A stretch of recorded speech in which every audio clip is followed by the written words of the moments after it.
Let's get started in with a couple sketches to get warmed up today.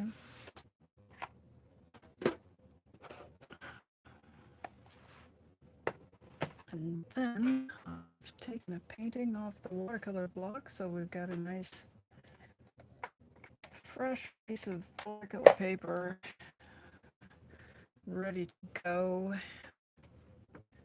Start painting while we're hanging out and chatting.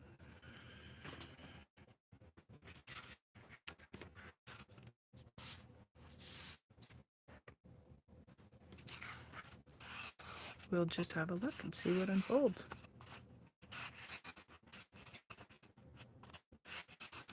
Got some new subscribers lately. I'm going to say thank you and welcome.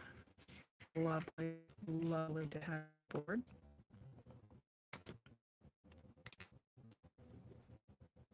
What do we think? Shall we go? Let's go see on this one.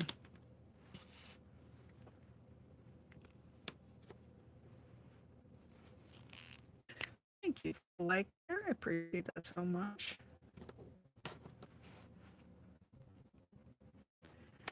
I've been trying to track down the rumor that lights and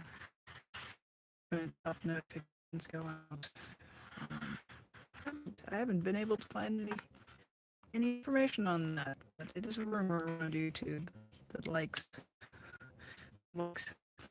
notifications pushed out. I did find out that accounts are allow 3 notifications a day. So if you drop a community post, upload a short, and then do a couple of live streams, your 4th one won't have notifications. So that can limit the actual number of notifications. But I rarely do 4 things on any given day. Hey Maya, welcome in. Good to see you.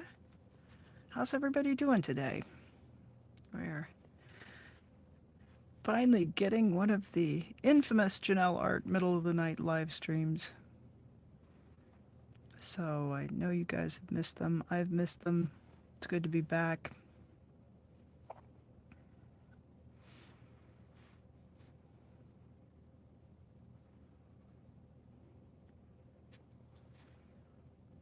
I do like to do live streams at various times and various days of the week, but there's a couple through the week that I really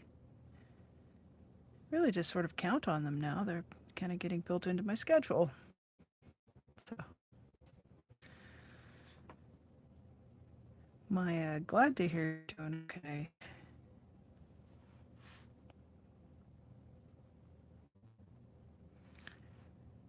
Well, you know how it goes, Maya. Things come at you. You really can't control what it is, but that comes your way, but you can control your response. So I'm just working on that.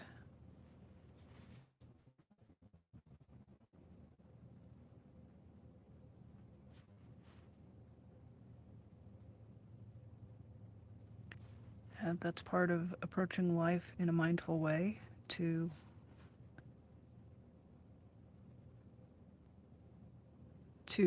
respond rather than react. I mean, even a one-celled organism. Hi, Brian. It's really nice to see you here. Yeah, a one-celled organism can have a reaction, but a response requires us to take a breath, to get ourselves grounded, remind ourselves what the reality is, what the facts are,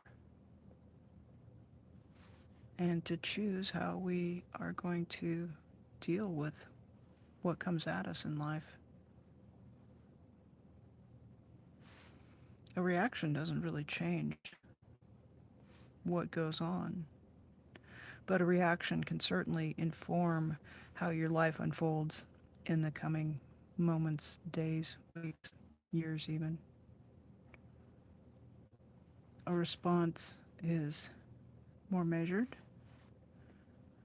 allows us to touch base with our own ethics, our own choices about how we are in the world, how we act, how we interact.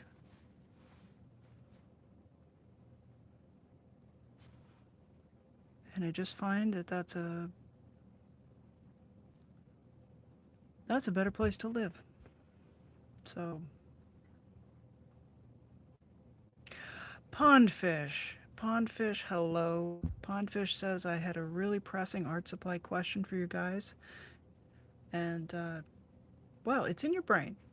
You just can't, you just said something about it. It will come to you. And you're in the right place. So,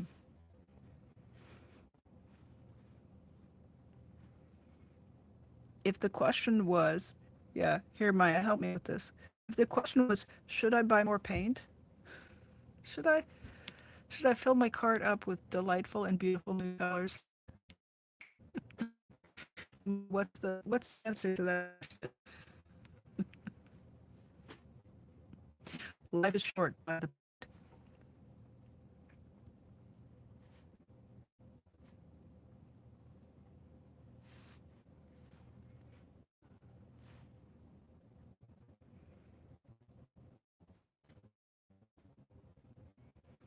My other generic answer is, yeah, can you do that? Whatever it is. Yes, it belongs to you, and you should experiment. Brian, how's the poetry going?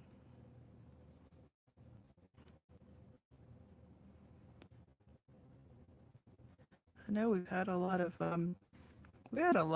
just whatever you want to call it, flying around. And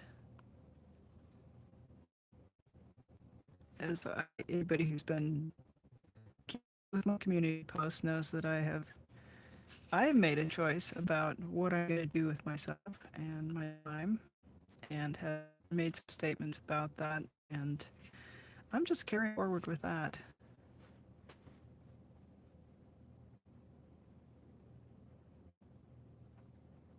One might try to shut a barn door after a horse has left, but that doesn't mean you fired the horse. It just means you noticed the horse was gone. So, yeah.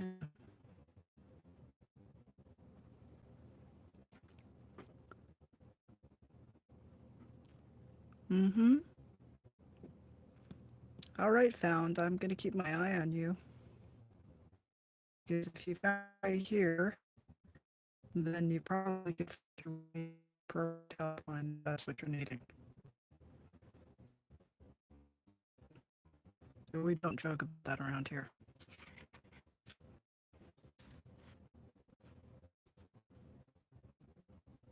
Jessica, hello. Mhm.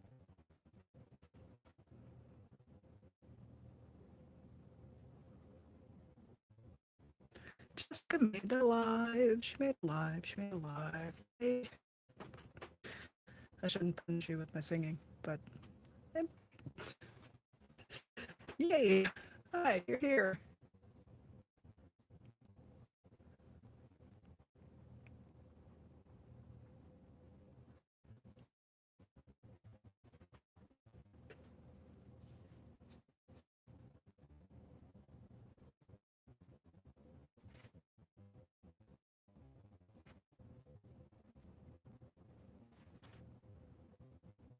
We generally try to be pretty welcoming around here, but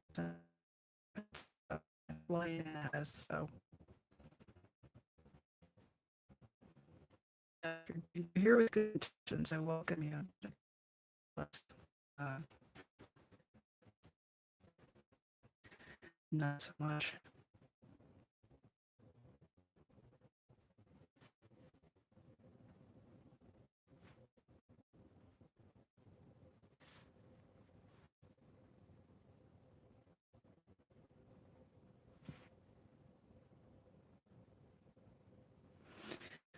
Well, you guys, I don't know how you feel, but I am very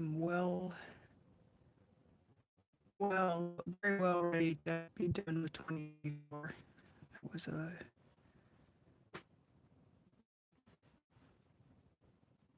That was kind of an exhausting year.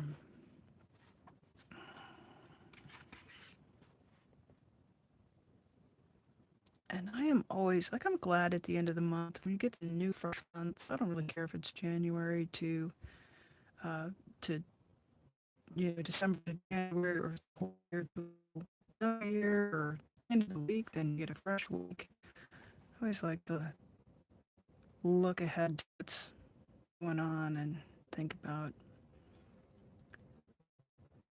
how the next interval will be full of uh, work, satisfying to do, opportunities to engage in the activities that you want to engage in, that you get satisfaction out of. Um, a new season to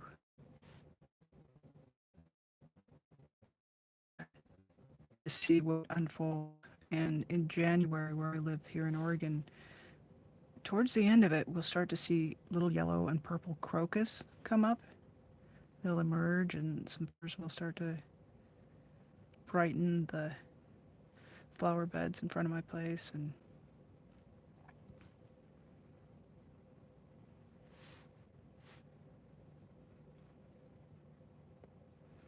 hopefully this year I won't have any major major cardiac surgeries like I did a little bit. Oh, I might be up. Am I up on it a little bit too much?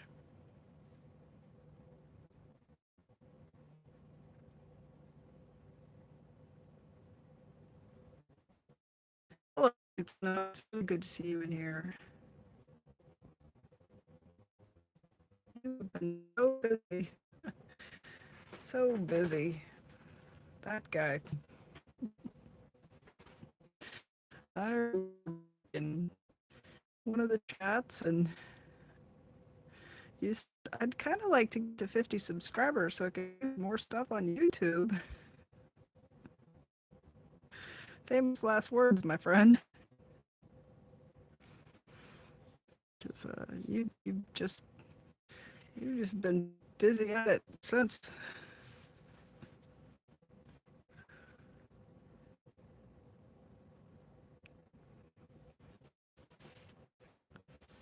But not quite a runaway train, but I think it really took off, and so happy to see that for you.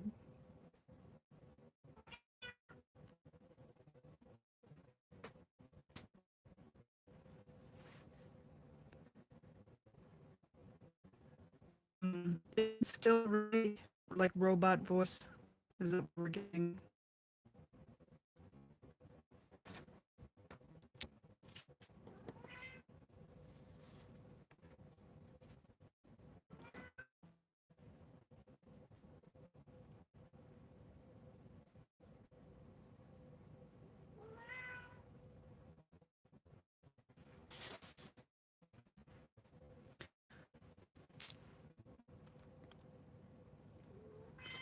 I may or may not like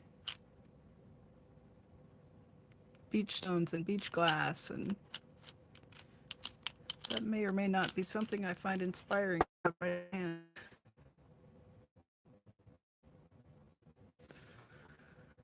Well, I put diffusers on the light, so I was hoping that our light would be a little bit better. We're still getting a lot of shadow. And then YouTube being what it is,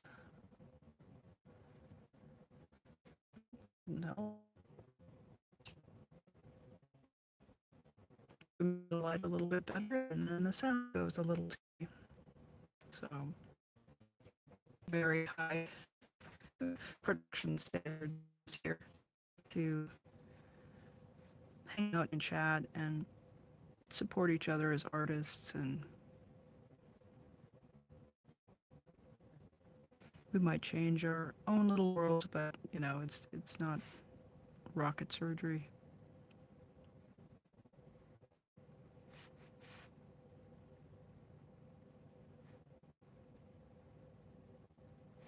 I will say, usually at 3 a.m. on a Sunday morning, I get the best signal I can, so.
Thank you, Maya. Yeah, I think probably most YouTube content creators have a little bit of a hard time, yeah, hawking subscriptions. And I I had set some goals when I started the channel earlier this year, and it's satisfying to meet those goals. But I was getting my link for my channel in one of the places where I was working last year, and every time the link dropped, the channel seemed to have what we formally call hate watchers. Every time my link was dropped, I would lose at least one, and one time 6 or 7 subscribers, to the point where I finally said, "Yeah, let's don't drop my channel link in here anymore. This is not helping me. This is hurting." So no, I lost quite a few subscribers in that time period, and just at, at 500 subscribers and then a certain number of watch hours, I will be able to do some more things on my channel, including have merchandise, which is what I'd like to do. So if you've got a little room on your slate for an extra subscription, I would sure appreciate it. And maybe we can make up for those ones that I lost and gain a few more and spread a little bit more art. That would really be terrific. So I think there's assumptions made that, certain types of promotion are always going to benefit smaller channels, and they don't always.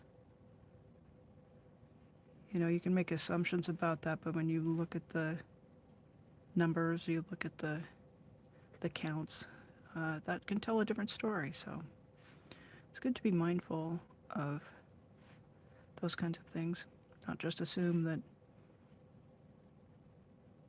you're getting a benefit just because somebody claims you're getting a benefit.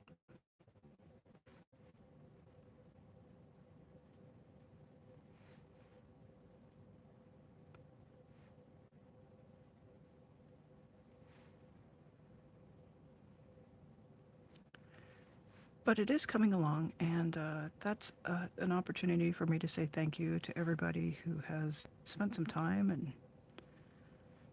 and come in and participated and talked about art, thought about art, and it's really my hope that you are engaging in art,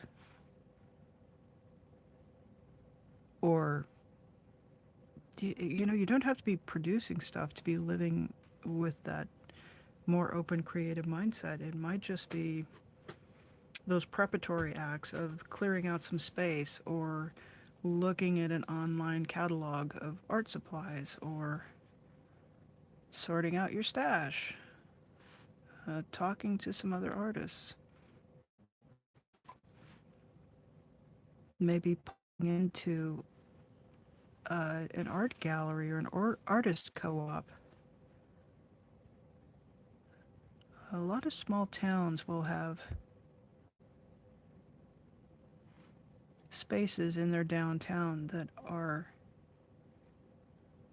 basically galleries, but more informal than, say,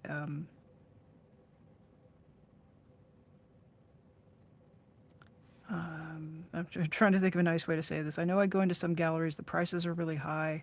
The person there is wearing expensive clothes and lots of jewelry. It feels a little bit formal. Most of the things on the wall are nothing I could ever afford. And then there are other galleries you go into that are quirky and fun, and the people that are staffing the gallery are clearly artists themselves. They're different experiences. I myself have more fun in those kind of homespun, quirky little artist co-op type of galleries, and you can often find them here in Oregon, like the small towns that I love to take little road trips to. There's very often in the downtown area there'll be something along the lines, and just going in and having an eye full of the fresh work that other artists is doing can be inspiring, and you just take in a little of that energy and let it fuel your spirit. And especially in co-ops, the people that will be manning the store are usually artists who are in the co-op, so they would rotate through. Maybe they do one day a month, something like that.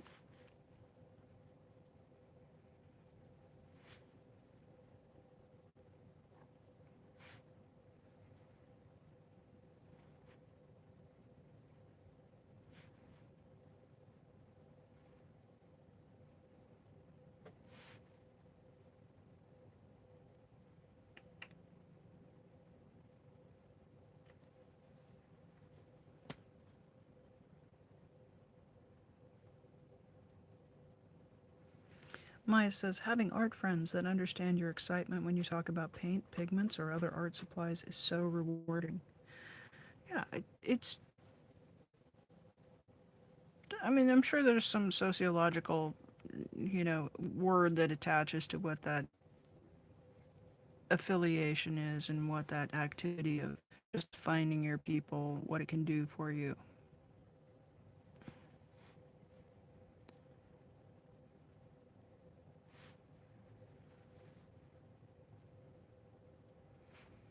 But we do want to have, I mean, just it's a human drive to find and be in community. And as artists, we're really not the majority of the population to start out with. And we do have to work a little bit harder to, quote unquote, find our people. So here, being here, that's, I hope that you're finding some arty people. Um, it's all good. But being able to look another artist in the eye and just, have that's a good kind of connection to be able to find too. So, if anybody has any ideas where they like to connect with other artists, throw out a comment or leave a comment if you're on Replay Crew.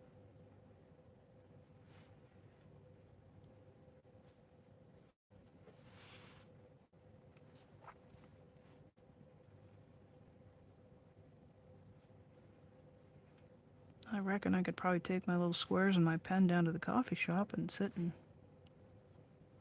sketch pebbles, and I bet somebody would come up and say, what in the, what are you doing there? What are you doing there?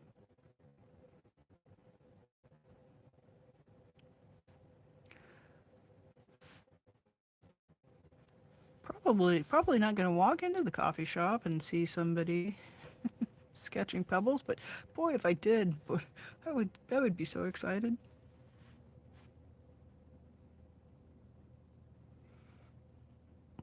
We'll just have to give it a little time for this pebble sketching thing to catch on.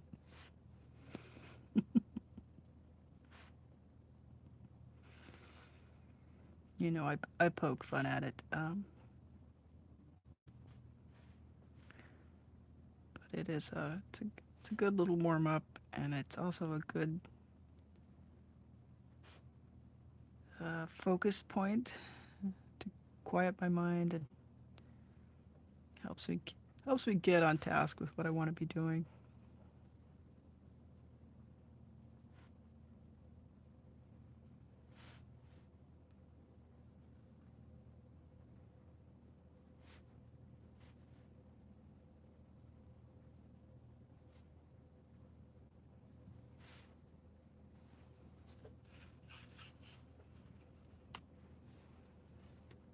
Is that better? Okay, good.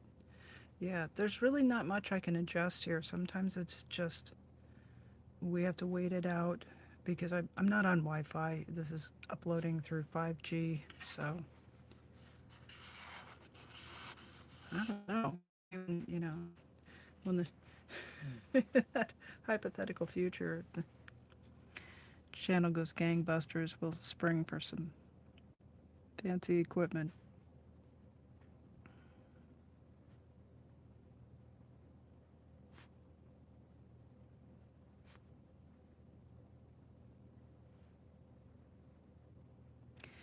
If I had spare money, it's not going on.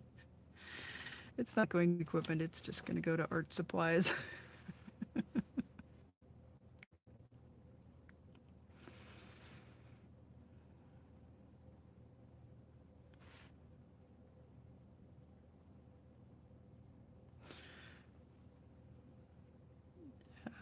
Pondfish is trying another landscape.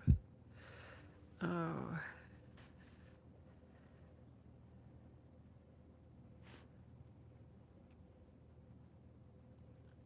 Maya was coaching me through a landscape a couple of weeks ago, and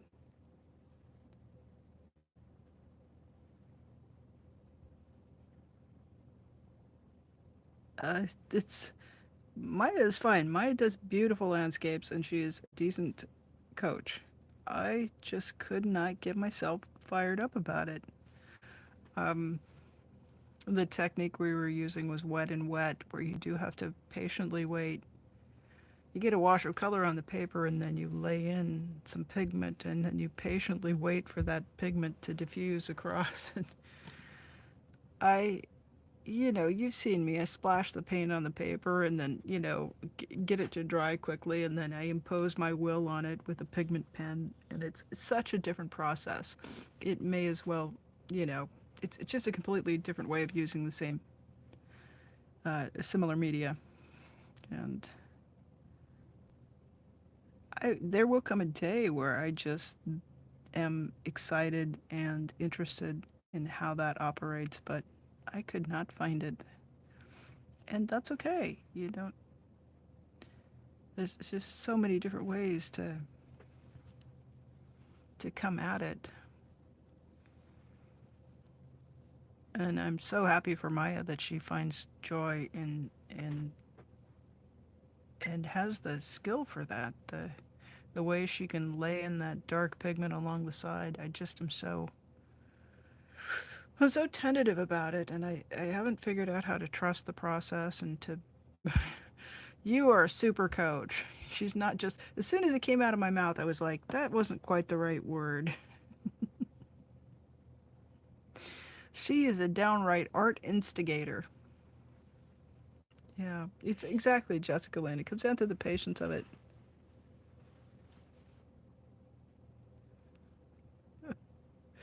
No, everybody, give Maya a heart. She is a terrific coach. And if not for Maya, Maya gets me here so many of the times where I'm up to my ass in art supplies, and I've got myself going 15 directions, and you guys don't even know the half of how helpful it is to have an art friend on the other side.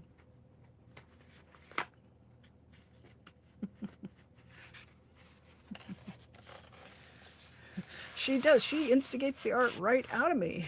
She absolutely does. I go to my email and there's like, look at my new paint. Oh, what did we do yesterday, Maya? Shall I show him?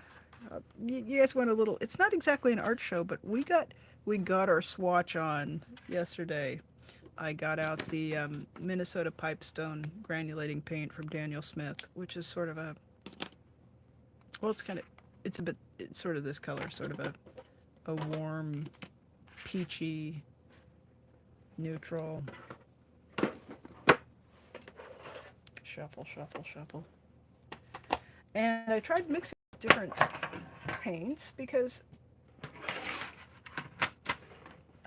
in a color chart, here it is right here. It's this color. It's sort of I don't know, what is that color? I like it, but it defies description a little bit. Sort of a warm, earthy tone. And there's a little bit of a sort of a nice granulation that's pretty fine grained. And so I can go online and I can see what happens when you mix Prussian blue with gamboge, which that was back from Sophia made that suggestion. That was really beautiful. I haven't seen Sophia in here, but we see her. I need to remind her. Thank you for telling me to do that mixture. But these newer pigments are so You know, they haven't been on the market that long, so they're certainly not part of the standard vocabulary in an artist's palette. And do you guys remember we did Zoisite, which another one of the Daniel Smith colors, and I mixed it with cobalt blue and viridian and magenta, and so I did some of the experiments like that. And I wanted to see what happened with the pegmatite. No, sorry, Minnesota pipestone. So I started out with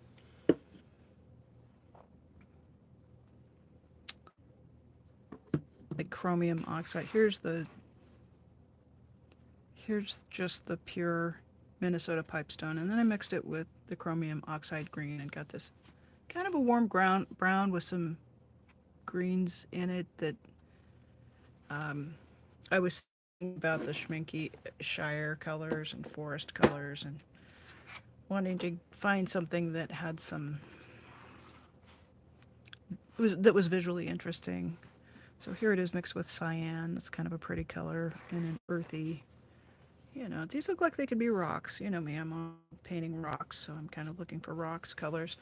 And then I got into the dioxazine violet and quinacridone magenta, and we just, holy cats. How we could add that earthy tone to this magenta and end up with these pinks. My brain just explodes. Exactly. And Jessica says, Venetian red. Yeah, Venetian red is that I haven't gotten to. I've got it in here and I haven't gotten to it. Jessica says she does not have any Schminke paints, but she would definitely like some. I would too. They're well, I have one. I have Desert Gray, and it re-wets beauty. I have a half pan of it. It re-wets beautifully. The color is kind of a gray with these. As it dries down, there's a bit of licheny yellow color that comes up, very subtle, and a gorgeous granulation pattern. But that half pan was $10, so they're imported and they're very very good paint. But you know, and there's, I don't know, Maya, how many of them are there? There's probably 50 of them that we would just go love to have. So I got into the Lucas Magenta, which is very transparent, and quinacridone burnt scarlet, alizarin crimson, and then the color I always badmouth phthalo green as the color not found anywhere in nature. But when I made mixtures using the Minnesota pipestone, and then I think I threw in zoisite just to see if I could make it even more greeny and gritty, and then came in with nickel azo yellow, and it's got this really sort of exciting bright green. And so you don't always need to be trying to make a piece of art.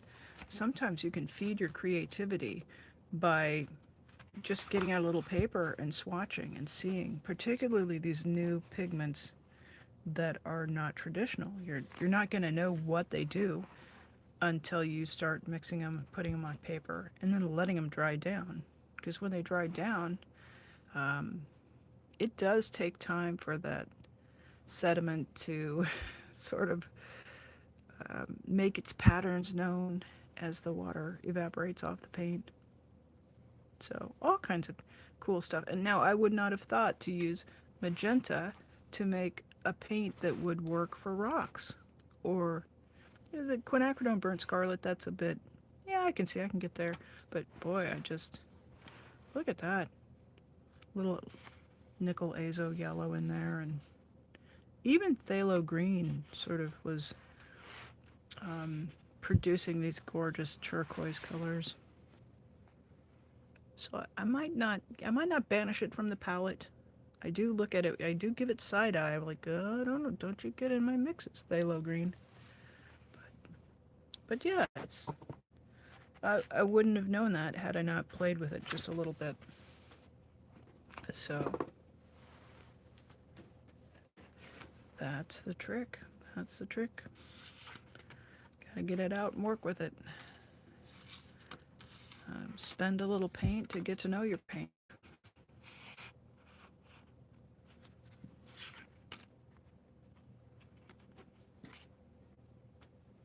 Yeah, you just, and it's the most unexpected ones. Like, I wouldn't have started to put magenta with this because it's a bit of a reddish hue. Like, you could tell where I started was where I thought was going to lead me to some interesting results. And the first part of those paint experiments are this stuff up here. And as I painted that, I was like, oh, that's not great. And then I went to the neutral tints, Payne's Gray, Indigo, neutral tint, and Prussian Blue, and they're okay. But I don't know. Let's be honest. I'm never going to mix those and put them on a painting. They don't fire me up at all. But then coming in with this quinacridone magenta, it just blew my own mind with it. Is what I did. So it just goes to demonstrate that where you think you're going to get some interesting results, my intuition said, yeah, let's go with the greens and maybe Lucas green yellow. It's okay, but it's really not too terribly different from something like a quinacridone deep gold. But yeah, it really kind of blew open and started to remind me of some of the Schminke volcano orange, or no, volcano pink and volcano violet. So I've got 15 milliliter tubes of both of those, zoisite and the Minnesota pipestone. So we'll have lots of paint to play with. Alrighty. Any other nerdy art questions? Maya says it is so fun to mix colors. Suddenly it turns out to be such a surprise and beautiful. Yeah, I don't know. How long were we were painting for probably, we were working on some other stuff, but we were probably painting for a good 3 hours just Maya with trying things on her end. She's got a lot of the same paints that I do, and so I always like have my ear open for when Maya says, "Hey, try this with this," because it's always yeah, and the Minnesota pipestone was $13.50, I think, for a 15 milliliter tube. So it was one of the more reasonably priced of the Primatech Daniel Smith colors. So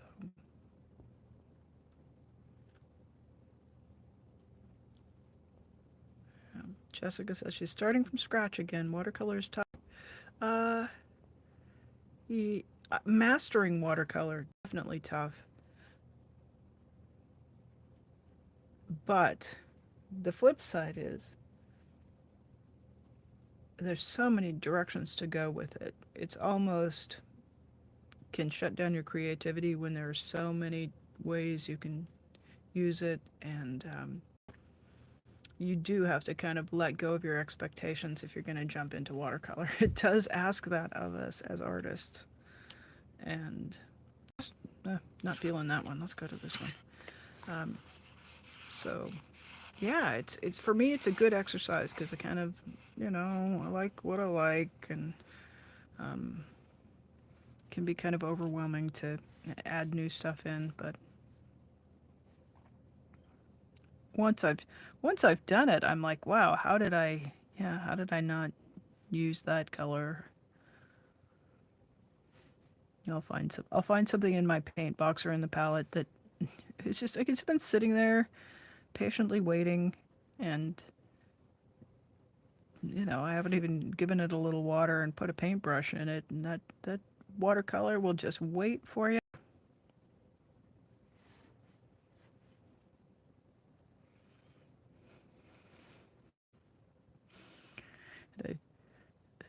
I think it's the old neurospiciness that has me going, oh, I feel bad for the paint. It was there for so long and I just ignored it.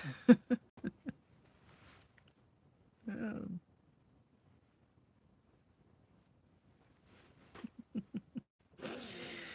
It is.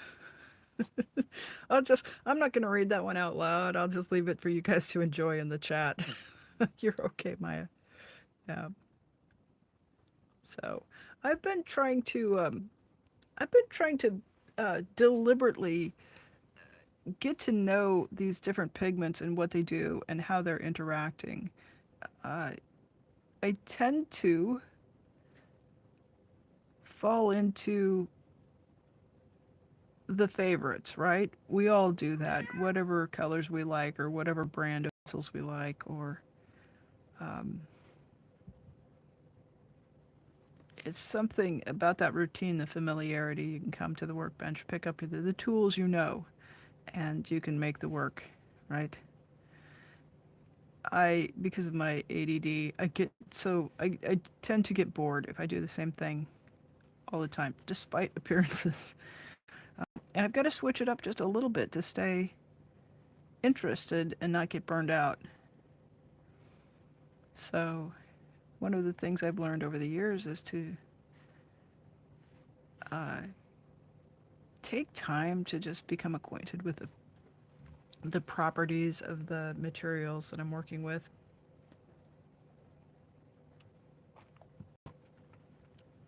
Acquiring them is fairly simple, you know. Give somebody some money, they give you some art supplies. So it's not hard to acquire them, you know, if you've got a little bit of money in your pocket. And that alone, you know, having a big array of things on your palette, that's inspiring. But when you can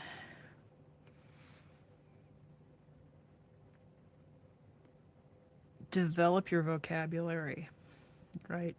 And by vocabulary, I don't mean words. I mean, know that I can go into that magenta, hit this granulating pigment, and then add a little of the other one. That's the vocabulary I'm talking about, so that you can maybe look at your paper and see something and go, well, it needs a little something there. What does it need? And like here's an example. So we look at this. I look at this paper and it needs something. Not sure exactly what it is, but it's definitely not ready to have a pen taken to it or to turn it into any other kind of art. So, I don't know. Maybe it needs some of that grainy, gritty, hot, purpley pink. I don't know. But one of these days, I'm going to do something in a swatch, and I'll pick it up and slap it on there, and we'll be off to the races. I can sit and look at that. I could look at it for half an hour, and I wouldn't know what to do with it. And it's just because I don't have it in my creative vocabulary yet, what I can put together that's going to look good on it. And yeah, that's part of the creative process. Nothing wrong with that. And I think it's just a step that we might look at it in the same way a poet might just look at a piece of blank paper for a while and not know. Oh, not sure what exactly the right words are, so I will gaze upon the paper.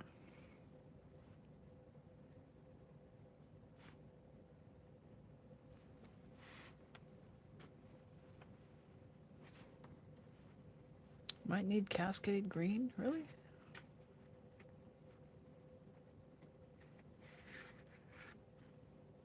Not Green Appetite? I don't know. Cascade Green?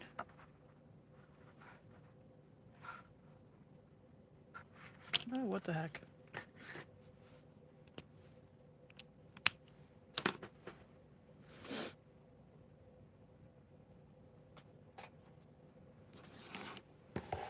You say that like I can't make it happen. Oh, yeah. I mean, I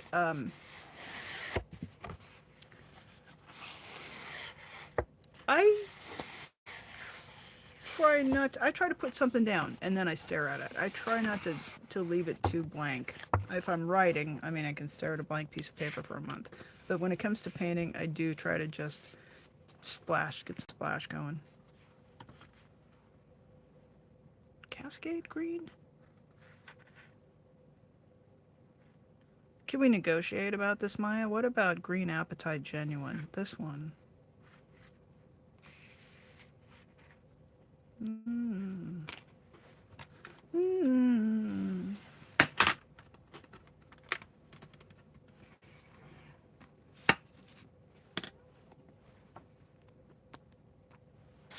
You guys can tell.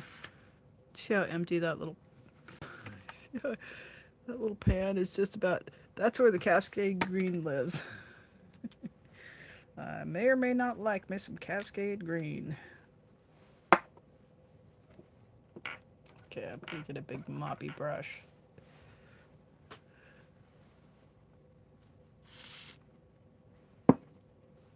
I don't know. It needs something that's more lively. It just looks a little cold and desolate to me. So, and I'm gonna throw some water down on it so that Cascade green just makes a run for it. We like it better when it does that.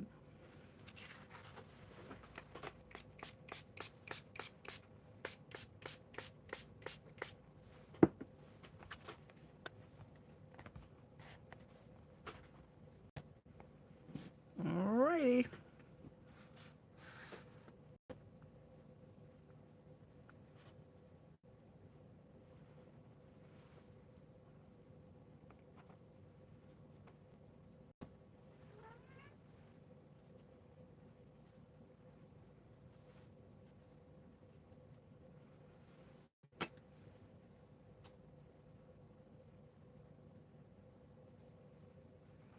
Tried to decide on which side, and I just went both sides.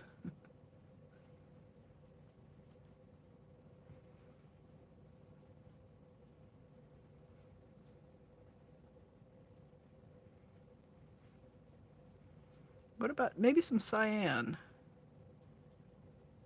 What do you think about that?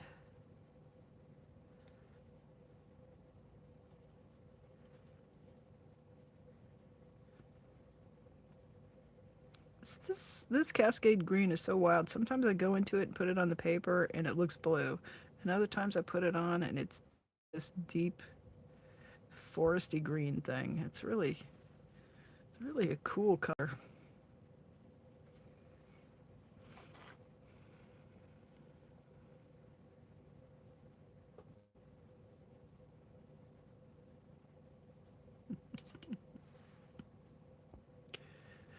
Oh, hi, Irish Mart. Hello.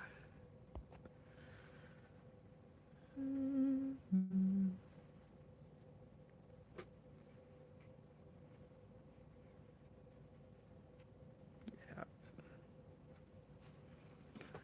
It's one thing I like this. I like this new palette I got. I probably, if I pulled the camera back, we could get into it a little bit better. But I looked at it and went, "Oh, I like that format. I should maybe be able to get it into the shot a little bit." But I have struggled. So I don't know if you guys really are into seeing the palette as well. I like it. I don't know. I look over it and find it inspiring to see all those colors just waiting.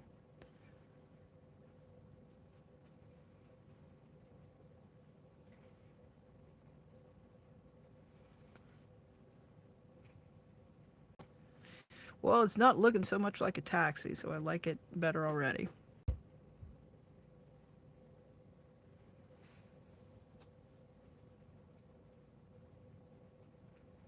I've got a color on the palette called, oh, I just remembered lunar blue. No, magnesium green, which is pretty flat, but it's got a lovely hue.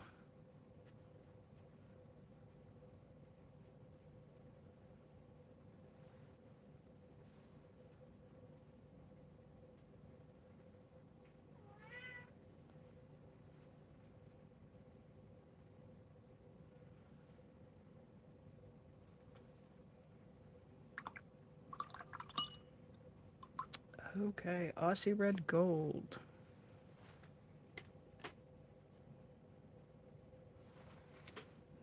I don't like that squiggle so much. I don't know if I need to highlight the squiggle or try to. Um,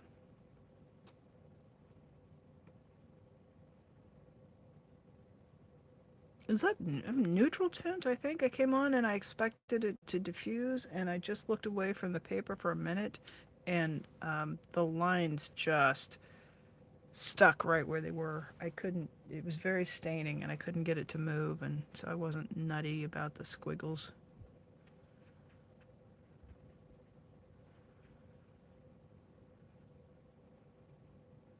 Oh,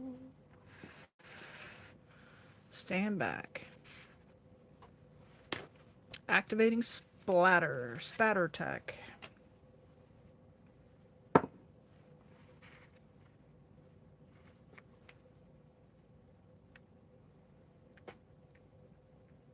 We like it better already, don't we?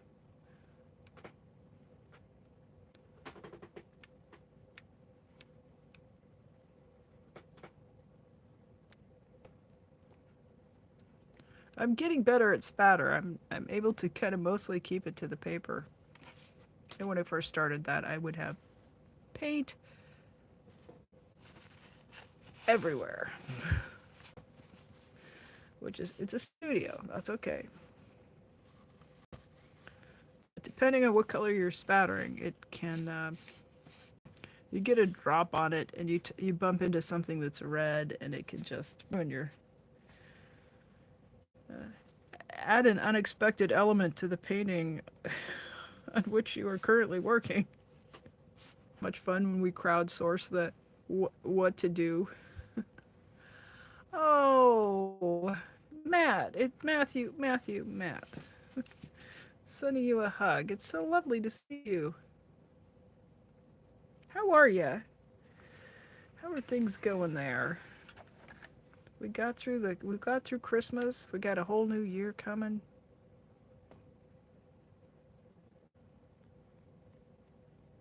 Okay, I went from I want to just paint on the back of this piece of paper to being really excited about this now. Yeah, Aussie red gold was the correct answer. It's so beautiful. Yeah, I'm just gonna not not not even gonna waste a bit of it. Just throw a little of it onto here. It's quite a dramatic color, the Aussie red gold.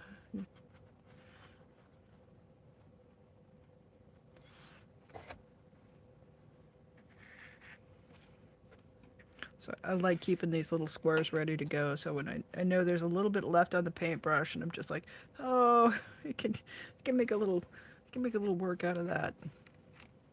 Yeah, it went kind of. It's been sitting in the paint box there at least a month of me going, ugh. I got the neutral tint and I was sort of playing with it to see what it did. And, yeah, I don't like working it dry into dry for sure, because it, unless you want a dark line on something, I mean, I'm mostly trying to avoid the harsh edges, but if you need a harsh edge, that's your, I would do it.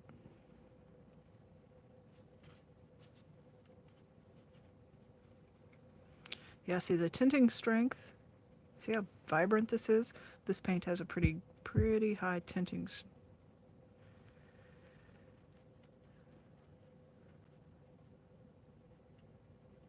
Then my brain just went, wait a minute. Tinting strength has to do with when you mix it with other colors, how much it will hold its hue when you're mixing with other colors. I think it just has a high value hue is maybe a more accurate way to describe that.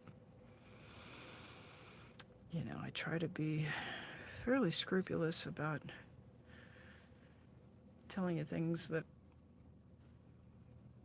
Well, that was nice to see Matthew. I always like when he pops through. Send him out some well wishes. Oh, he's been up since 2:30. Can't sleep, so he's going for a drive. Well, you live in a really beautiful part of the world, so wish the sun were coming up a little bit earlier for you so you could have one of those daybreak hikes, but it's coming up a little bit earlier than it did yesterday. And give it 3 or 4 weeks. It'll be a whole different world. We'll have our early mornings back. We'll have some daylight.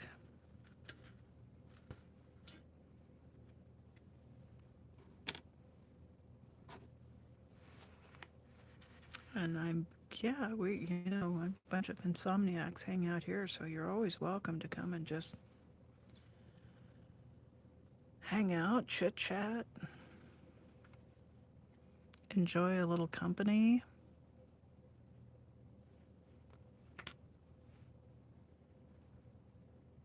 Oh, you did have your surgery. I saw that, and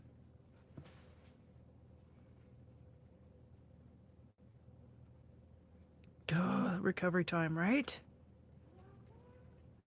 It's I don't know. I don't know if I have any tips other than just some assurances that the time will pass and you'll get through it. I know last year in March I had those 6 stents put in my heart, and I mean that's part of how I got so dug in around in the community where I was, because I wasn't allowed to go do anything. It was like, don't do anything that raises your blood pressure, which that's a little ironic now after a year of having my blood pressure raised by so many. Oh, I did that wrong. Yeah. So Matthew says it's getting better each day. That's good. Yeah. You uh, just have to suffer through it sometimes. There is a bit of suffering in life. Yeah.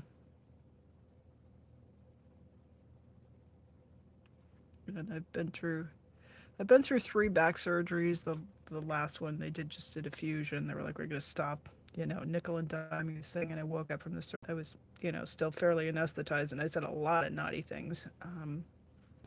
And it took a while.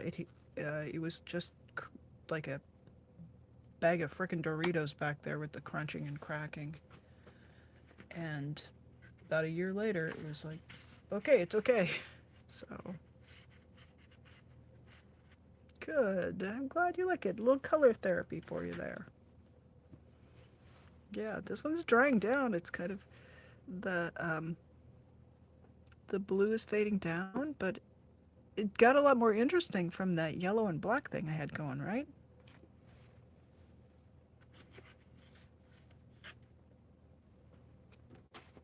I set the paper cutter up before I started the live stream today. Can you guys believe that?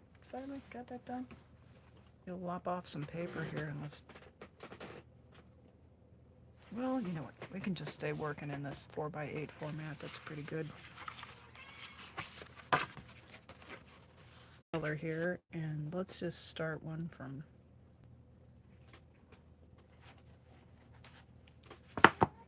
We'll see if we can't cheer you up. I know we can do it. I just have faith. I know we can.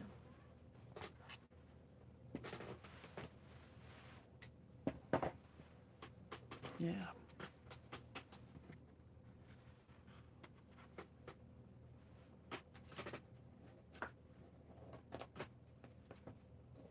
I'm trying to think if I could.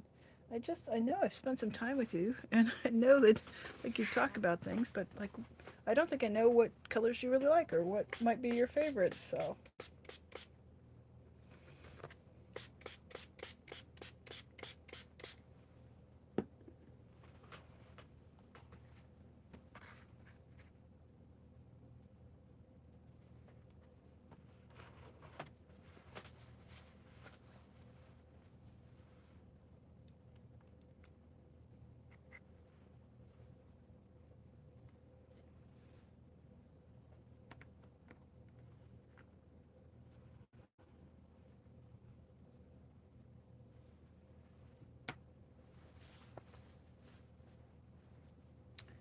Doop, doop, doop, doop, doop.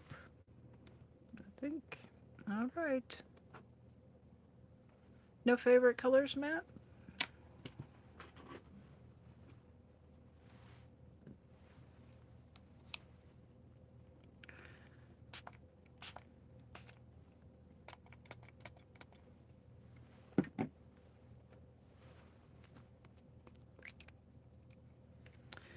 Okay then. I am just going to make an executive decision here, and I'm going to go with some quinacridone magenta, some nickel azo yellow, and then I'm going to switch over to the Piemontite genuine, which has got a bit of a sort of a red hue to it, a burgundy maroon.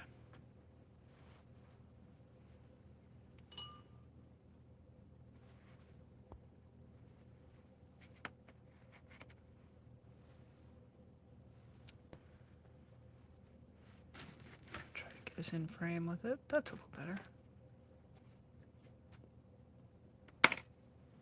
All right. Hang on.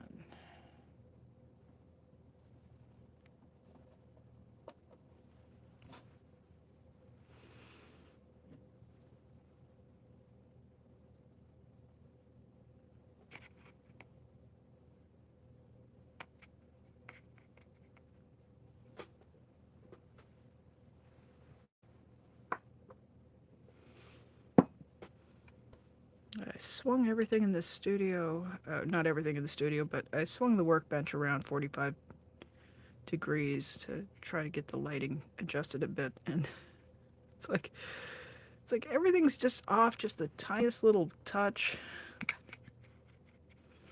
I feel like I'm reaching for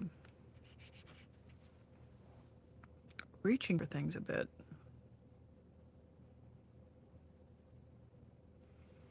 So it's kind of unassuming. It's like a dark. It's a little bit more earthy than just like what iron.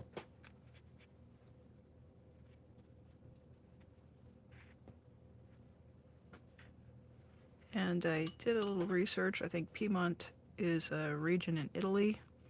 So this is derived from earth that's mined there and then ground up very finely and turned into a pigment. So I'm not sure if the chat froze. The last thing I have on screen is Matthew telling us that the colors are beautiful. And this color is nickel azo yellow, which doesn't it just look like a squirt of German mustard in there? It's pretty unassuming. And then when you add water to it, it turns into this kind of brilliant yellow that looks much brighter than it does dried down. So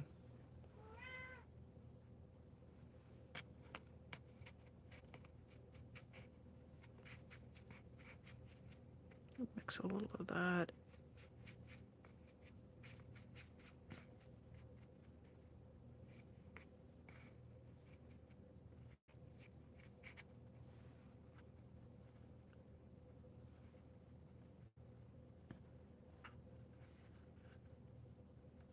And I really love the colors that are like colors like a rose would be red, or geraniums are red. And I have found that with paint, I get the red paint on the paper, and it just can tend, maybe it's just my eye, I don't know if it's just me, but sometimes I'll look at it and it just looks like a blood stain, and it's not very, I don't think it's very pretty to look at. So I've kind of been on a quest to find some reds that I can use for flowers, and some pretty reds that don't look like a crime scene. And it's if anybody's got any ideas, I welcome comments on it, because I just, even the alizarin crimson, which should be a nice, fairly beautiful pink, tends to dry down and just gives that look that I'm trying to avoid. So I'm aware that as I'm narrating this and I'm looking at it, it's just it's looking like the thing I'm trying to work through that challenge with it.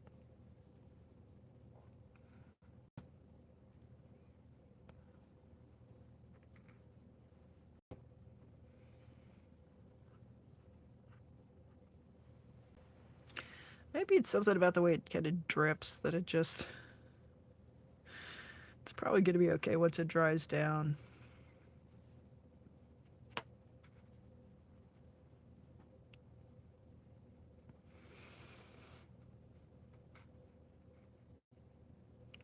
I don't know if you guys ever look at the big pile of Pebble pictures, and I'll sometimes look at them and I'll go, boy, I do a lot in blues and greens. That's why it just makes my eyes happier to look at the blues and greens.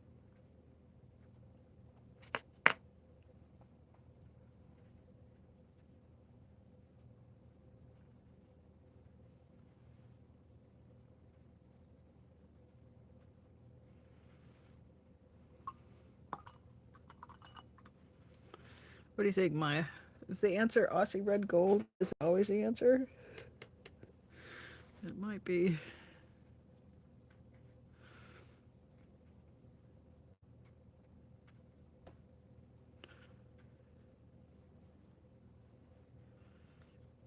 Oh. So that piemontite doesn't really. I don't think it does dramatic things to the color, but it adds in the little gritty bits that make these splotches and spots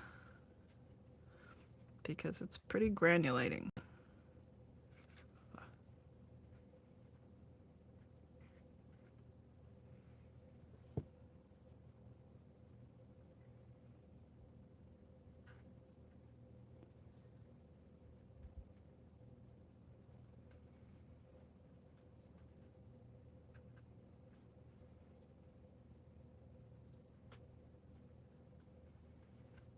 Alrighty.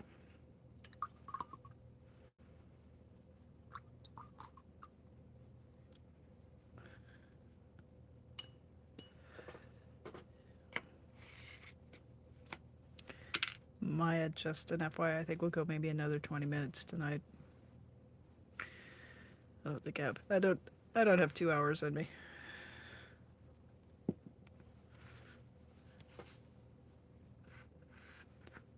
Let's move that water across the paper a bit so we don't have a.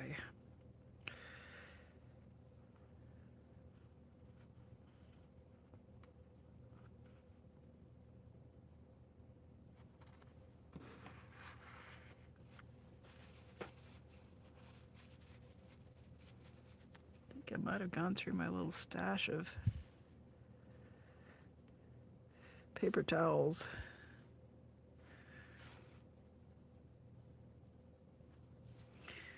I like them after you use them a few times and let them dry out and then use them again. They get really soft and very absorbent. It just.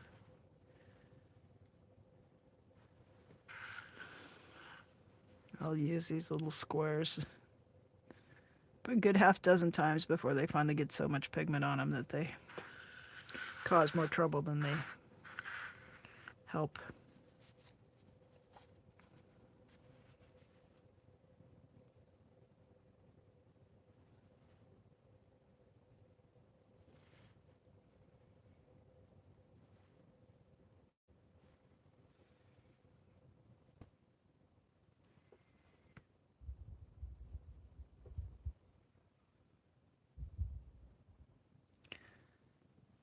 I have an idea to just make room for some imperial purple. I think that's what it's called. Then.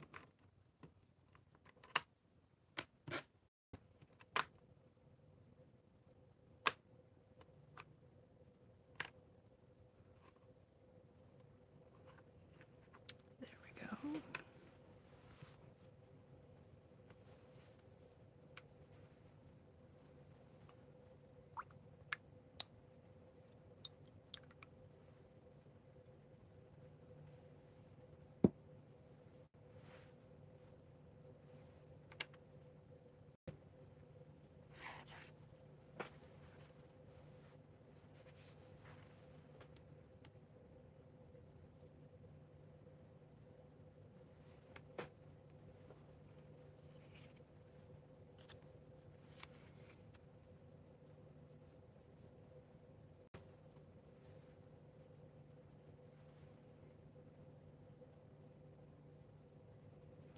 So,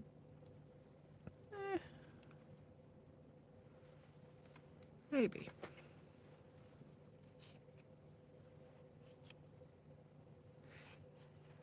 Pondfish, exactly. Pondfish has imperial purple. It separates out sometimes, and there's a crazy pink underneath of it. Yep. And then my other thought is dioxazine violet, which is stronger.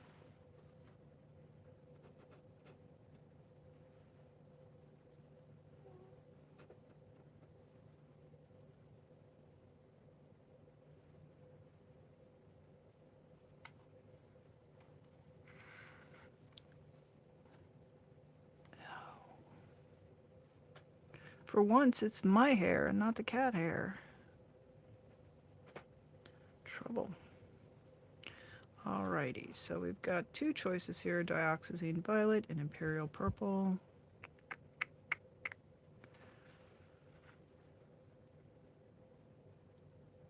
There we go. I know the dioxazine violet likes to diffuse.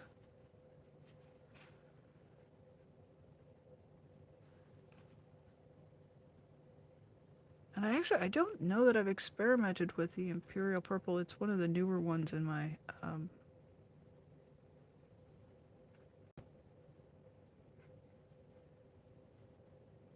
so it might travel pretty well too, but I know the dioxazine violet will go, so I'm just taking advantage of those puddles and dropping a little bit of this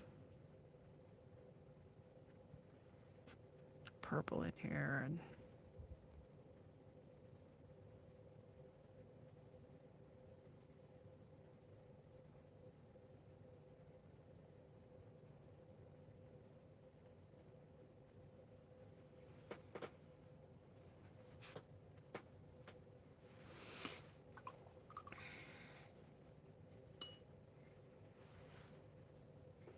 I'd been fiddling around over looking at these other things, and when I looked back up, I was really kind of surprised by how much the Aussie red gold and the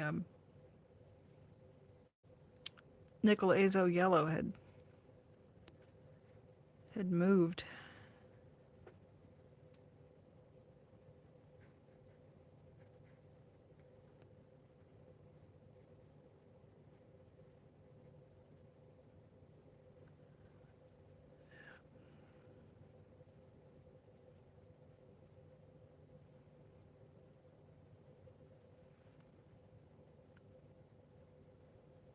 All right, that's got some really interesting things happening now. Colors are um, making friends with each other.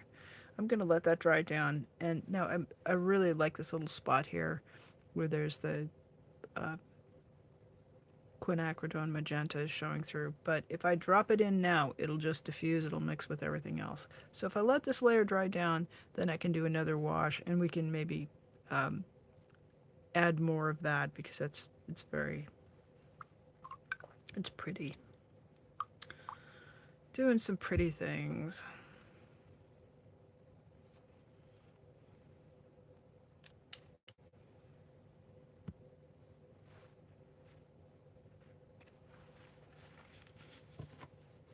You don't, Maya? What? What? You don't have Imperial Purple?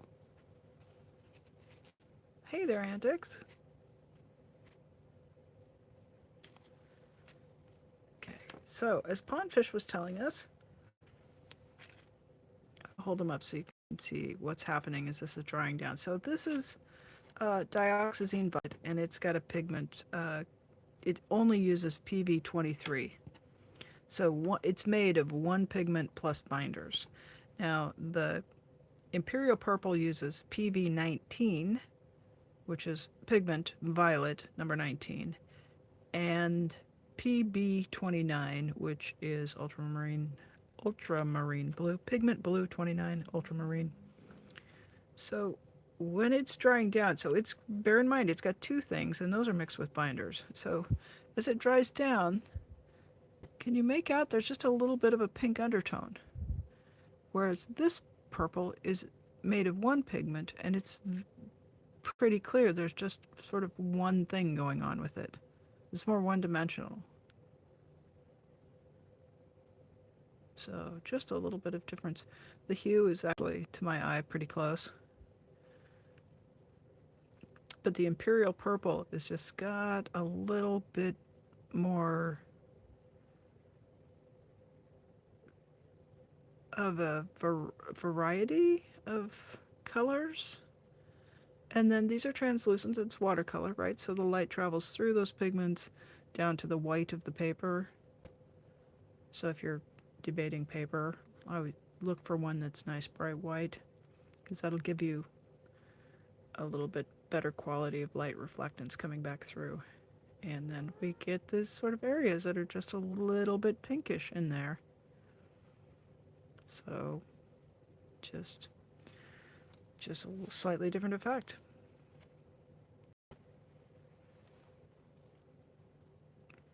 Yeah, Imperial Purple was included in that set that I got.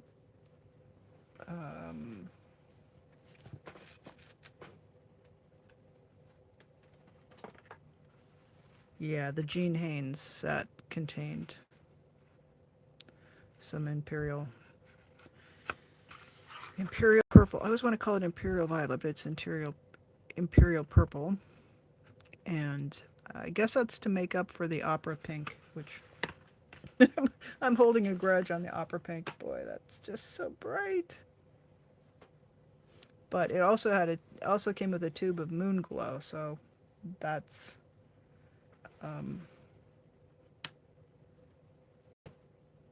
what the heck. Let's just swatch a little Moon Glow, and then we can really get our minds blown.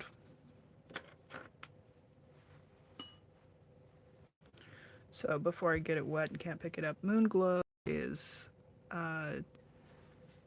PG18, which is pigment green 18. I will tell you that is viridian green, which looks like the oxidation on copper. Again, PB29, so there's our old friend ultramarine. And then PR177. And I don't know what that is offhand, but it's entirely possible Maya will. Okay, let me get this up here so you guys can kind of see how it goes on. And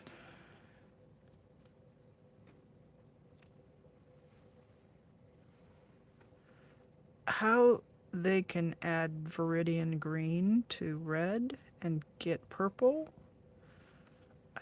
my brain is still trying to understand how that happens.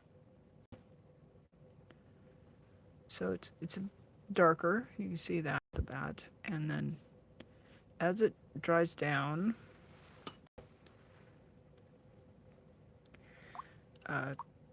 some really magical things happen. And it's granulating. That's down to ultramarine blue is a really granulating color. So I'm just going to get adding a little water to this. Adding water to these kinds of pigments helps them to transform and do the magical sort of things that they do.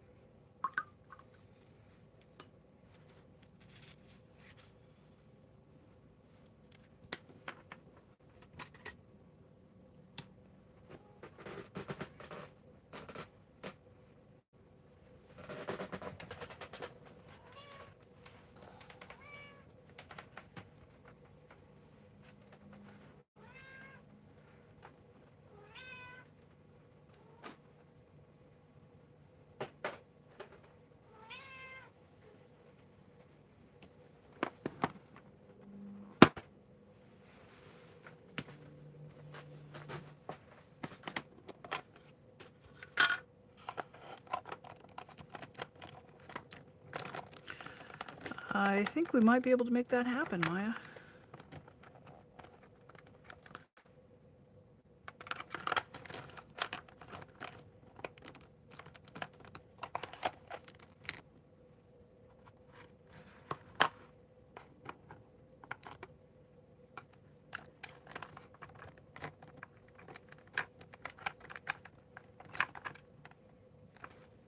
See how many times I can put my hands on moon glow here.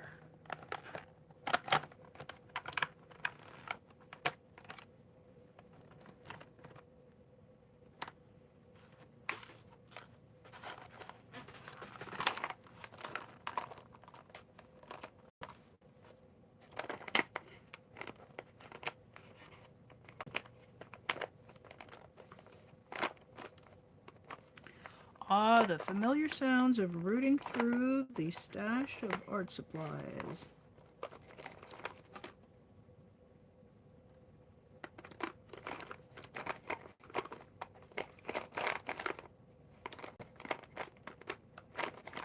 You know where I'll find it, right? The very, very bottom. Never fails.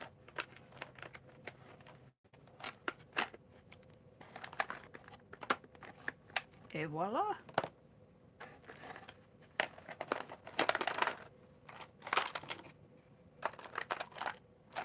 I don't know. I think we can take a vote. Do you guys think, you think Maya just only deserves a dot? I think she should get more than a dot.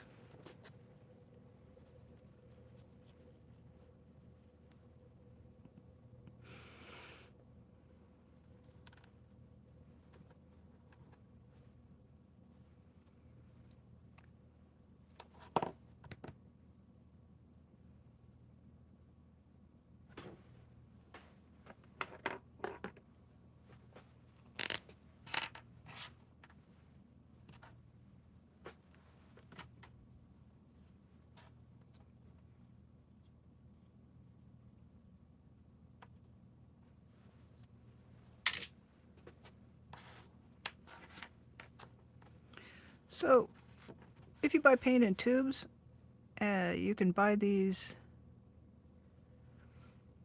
empty half pans, and I managed to find some that even have a magnet affixed to the bottom, so they stick in the metal palette.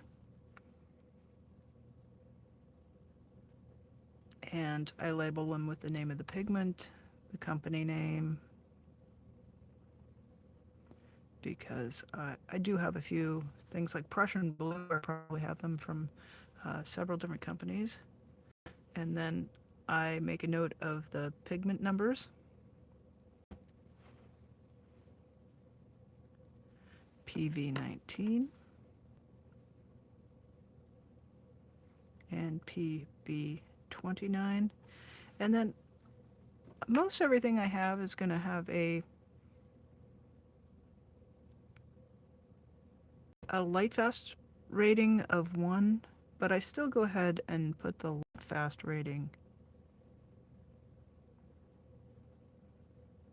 And this is LF1. And I put a G for granulating for things that are, I'm not sure this is strictly speaking well, it's got ultramarine, so it will be granulating. And then you can just, there's a couple of half pans or more in a 5 milliliter tube. So you can just take your paint out of your tube and then just squeeze it down into your half pan. And it will take a bit of time for it to dry down. Several days, depending on your humidity and heat level. You can just squeeze the paint out onto the palette. I like to work from half pans. I like to re-wet it. Every artist is a bit different in their preferences, and different paints, different techniques. So I find most of these Daniel Smith ones, I can just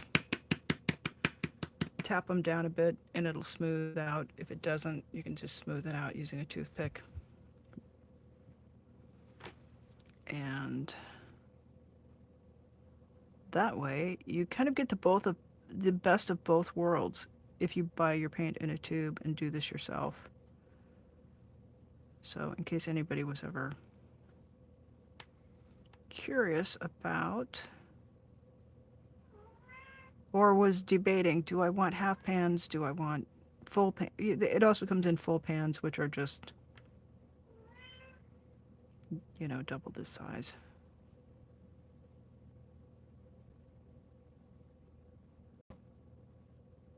I feel like I get a better value when I buy paint in tubes, so I'll do that.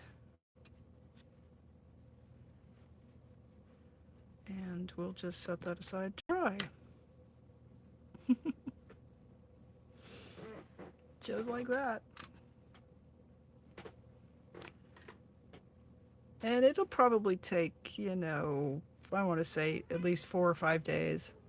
And then once it's been in the pan for a while, a bit of time.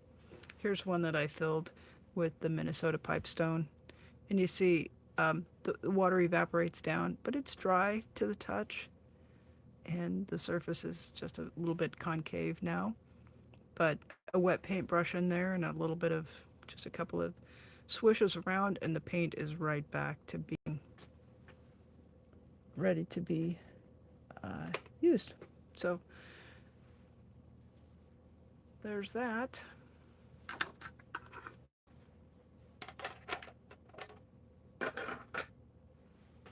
Hey, Craft Zone. How are you doing, Hannah? Good to see you. So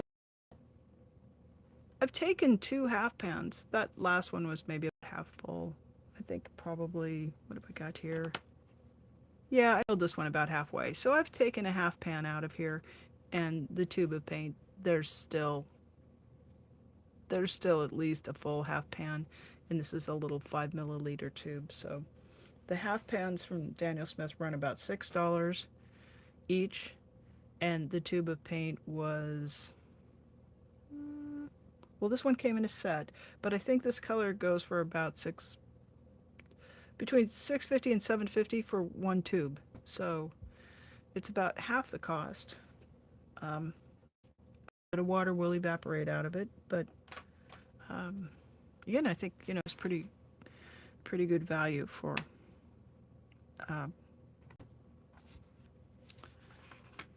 getting the most art supplies for your out of your budget there. So I'll bring this up, and you can see. Hopefully, my light's good enough. You see, there's some sort of pink, and there's a complexity to this one. It's still wet, and it'll become even more beautiful and mysterious and complex. This color is called Moon Glow. I think it's pretty good name for it. And the Imperial Purple, we're starting to really see those pink undertones in it, and the straight pigment of Dioxazine Violet. When you see it compared to the other two, it's beautiful, but there's a flatness to it. And it probably couldn't replicate what Moon Glow does in one pass of the brush. I probably couldn't build up washes and get that effect, and just has to come from the mixture of paint in the first place. So if there's any questions, throw them up there, and I will try my best to give you an answer to them. So let's take a look and see what's happening with the ones that we mixed on the paper and some of the, as it's drying down. Now we're getting some of that complexity too, as the Piemontite Genuine has granulated, and we've got the quinacridone colors that they flow beautifully. We've got quinacridone magenta and quinacridone, no, nickel azo yellow, and then Aussie red gold, which I think the Aussie red gold behaves like a quinacridone, but it doesn't. I don't think that's part of its pigment makeup. PY83, PR101. PR101 is just iron oxide. And PV19, actually that gets us back to that we had in the, yeah, that's what we had in the Imperial Purple. So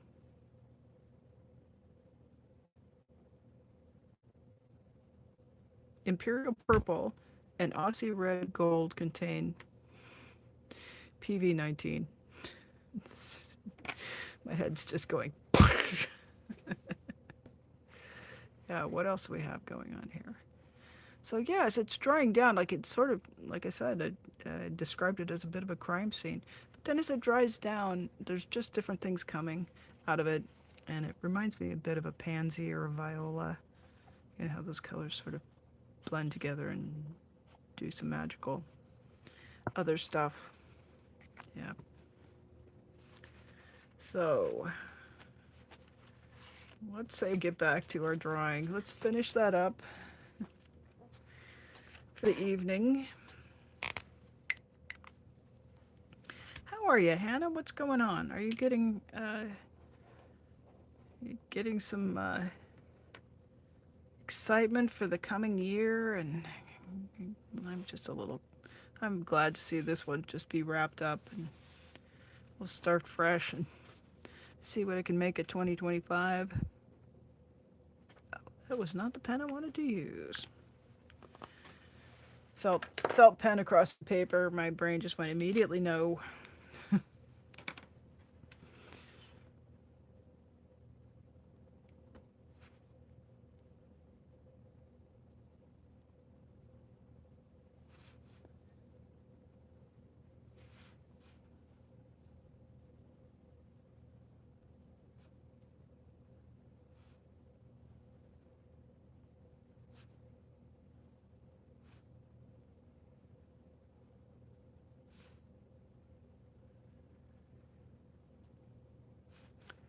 Yeah, has the sound been okay in the second half of this? I assume you guys would tell me if we were back to the tinny nonsense we had up top. Yeah, isn't the moon glow like you see it and you're like, I kind of like it, and then when you see it with the other ones, you're just like, oh, that's really a special mix. And I think my eye is sort of like I think I can see that oxidized copper sort of sheen in it, but the verdigris isn't. You guys, you know what? I always try to say it with the color instead of say it with the word. So I keep talking about verdigris, but let me quickly just put a little on the paper.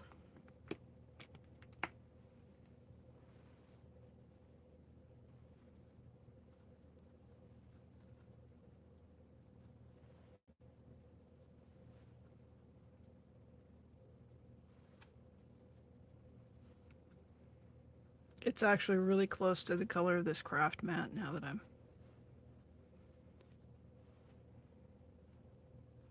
getting it on here. Yeah. How this mixes in to come up with this. Just eh, the alchemy of watercolor paint, I think.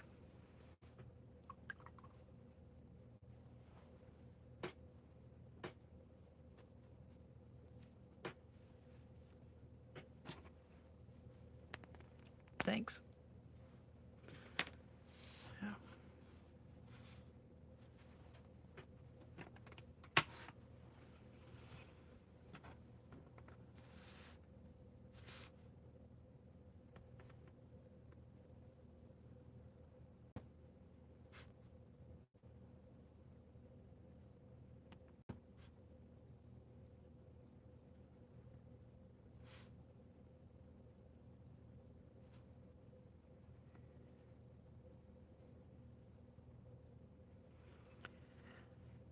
So you may remember that I was trying out a different brand of fine liner.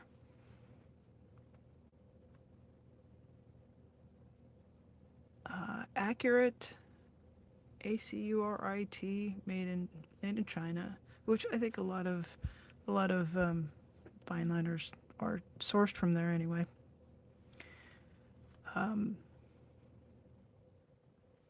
For the price of 3 of the microns, or 4 of the microns, well, 3 basically, because they're over $3 a piece. I got a box of 12 of these guys, and I'm still on the first pen. I'm really pleased with the amount of pigment they've got, because I would have been well through. Um, I would have exhausted one and been well through a second Pigma micron marker in this amount of time. So the ink flows beautifully. Haven't had any feeling like the pen was getting gummed up. The ink flow starts and it stops,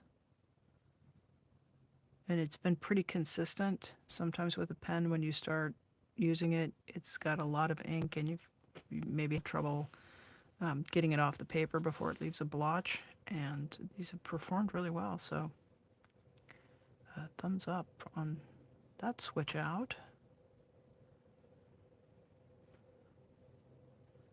So now that I have used it for a bit, I think I'm going to order the pens in other thicknesses too. I like the 01. This is an 03, and I like the 01 for doing the little detail work, and I also like the 01 for labeling my swatches and anything I've got to write where I need just to get text in a tiny little spot. And for whatever reason, they are always out of stock on the 01s down at my local art store, so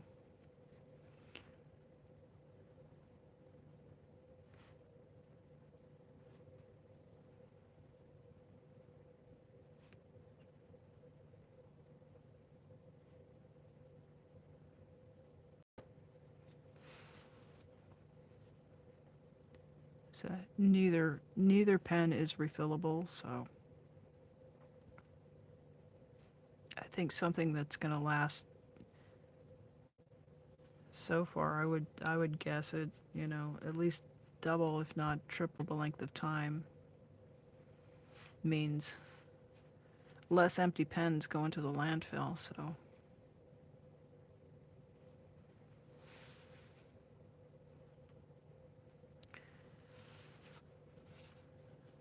I think that's a positive.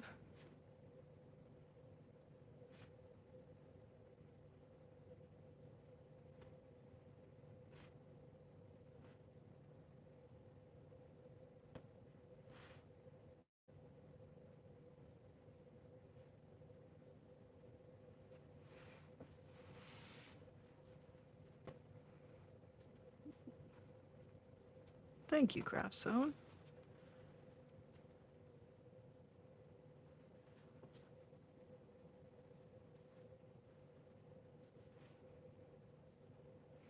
I'm trying to leave this blank, but there are just some tempting little shapes in here that just makes my brain happy to outline those.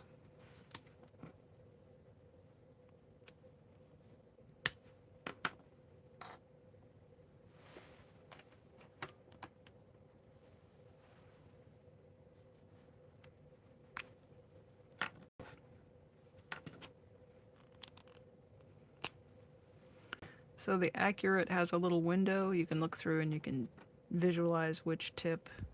They both have clips on them. They both have an indicator on the end of the size of the pen.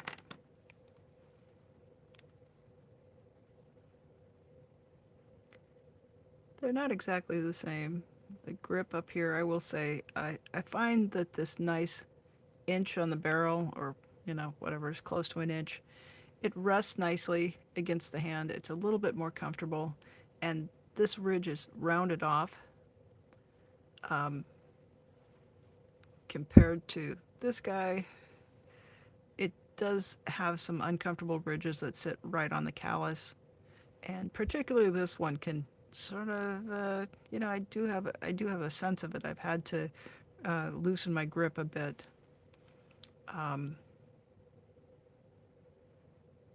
Yeah, the nibs look very comparable. Probably can see a little daylight. I'm guessing I could probably get that one extracted from there and do a sort of a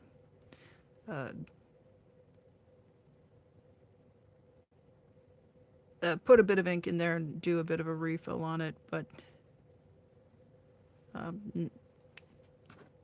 for the price, I think it's a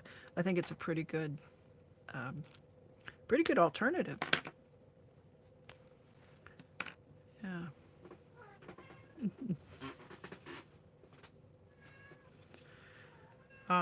Okay, good. I'm never sure on that, Hannah. Some people, like, you call them by their name, and they're okay being in some places, and other places it's a little less comfortable for them. So I will. It's always I'm like, I see crap and I go, "There's my friend from India, Hannah." It's just a delight to see you. So yeah, yeah. Thanks for letting me know. Yeah. So this little O1, it sneaks into these little spaces.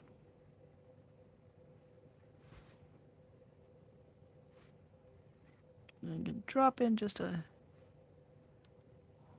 little shape in there. This is the neurographic part of the mindfulness drawing, to round off anything that's got a bit of a sharp edge on it. It's a repetitive um, action, not exactly well, it's motion of the hand, and it also brings in the visual system, that there's something kind of satisfying to the brain to see those little sharp places get. Buddy, buddy, it's not even close. It's not even close. I know. I will take your complaint under advisement. She's pretty sure it must be 6 a.m.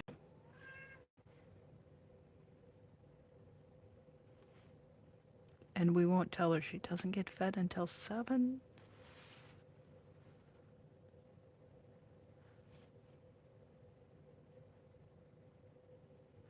We'll go down the hall when I wrap up here, and we'll play Mousy for a while. So that'll keep her entertained and distracted until official MEALTIME.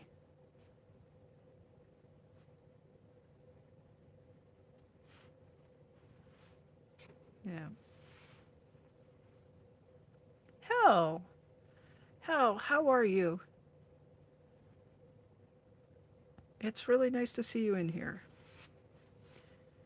Um, and I was looking the other day at your pebbles from New York City again, and just I just appreciate you so much. If you need to get a hold of me, um, yeah, if you ever want to drop me a line, there is a channel email, Gmail. Bye, Antics. Thanks for coming in. Have a good Sunday. Yeah. Yeah, so hell, that is, if you just drop the underscore out of the channel name, you can get, yeah.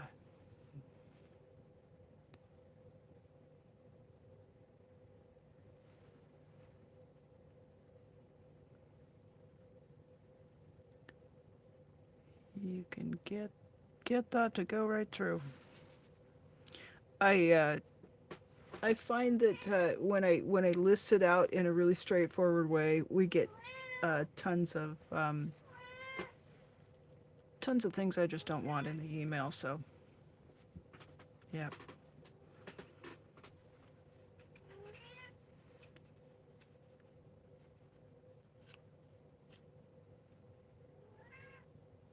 really. Well, there's been what there's been going on. So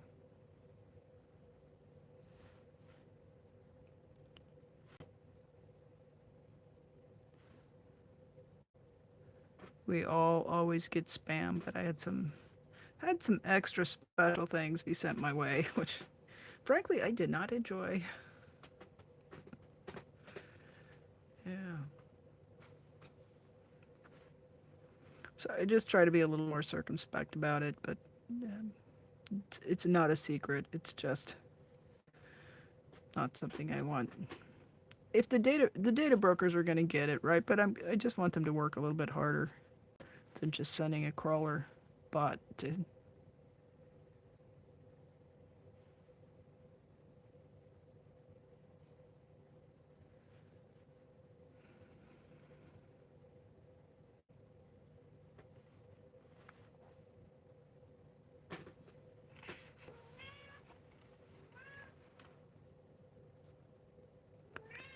So it's kind of aiming for. I was thinking about tourmaline, the gem tourmaline, and how it's water, a good crystal or a good specimen of tourmaline can be watermelon pink on one end and then this sort of fluorite green on the other end, or a beautiful, like a chrome. I think it's got chromium in it. It does this beautiful sort of blue green. So that was what I had in mind on that one.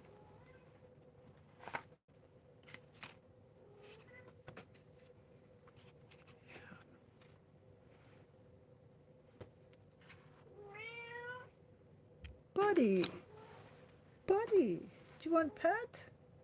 No, pet will not suffice.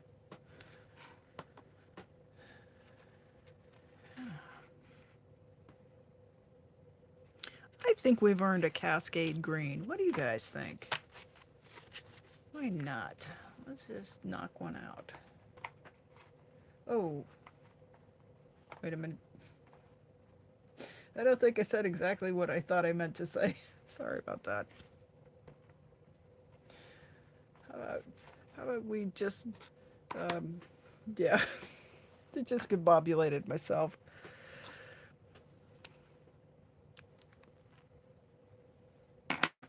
Yeah, feel free, but just, yeah, don't tell me about it, okay? I think there we go. Smoke them if you got them.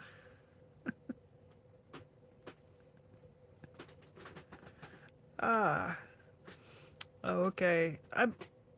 Helgier says iCloud is pretty good with rerouting junk emails.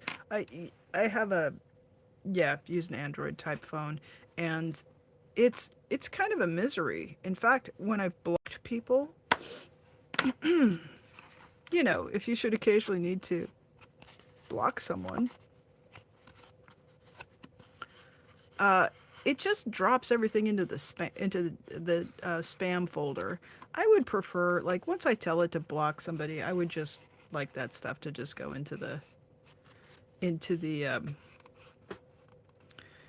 go away forever. I don't really need to, uh, I don't need the rear view mirror. I don't need that crap. I just want it to go away. Well, hello, Juanita. It's lovely to see you. Yeah, that's wonderful. How are you doing? How are you doing?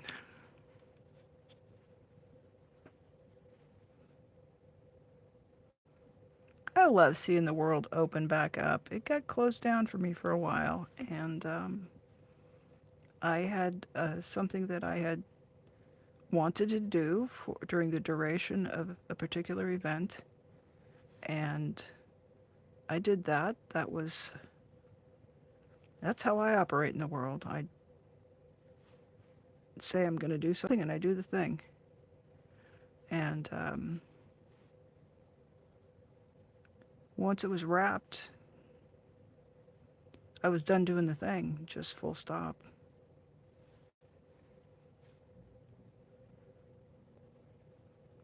Which I was quite clear about.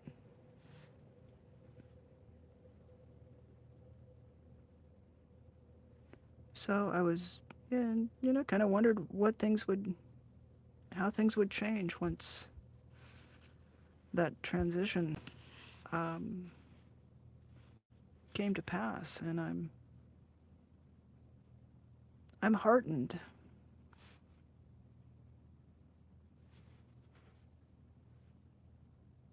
I'm heartened to see friends, and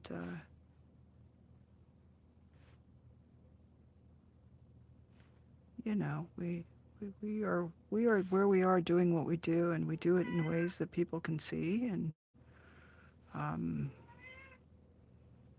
I know how I did the job I set out to do, and it can be described in any manner of other ways, but, you know, people have eyes, and the power of discernment.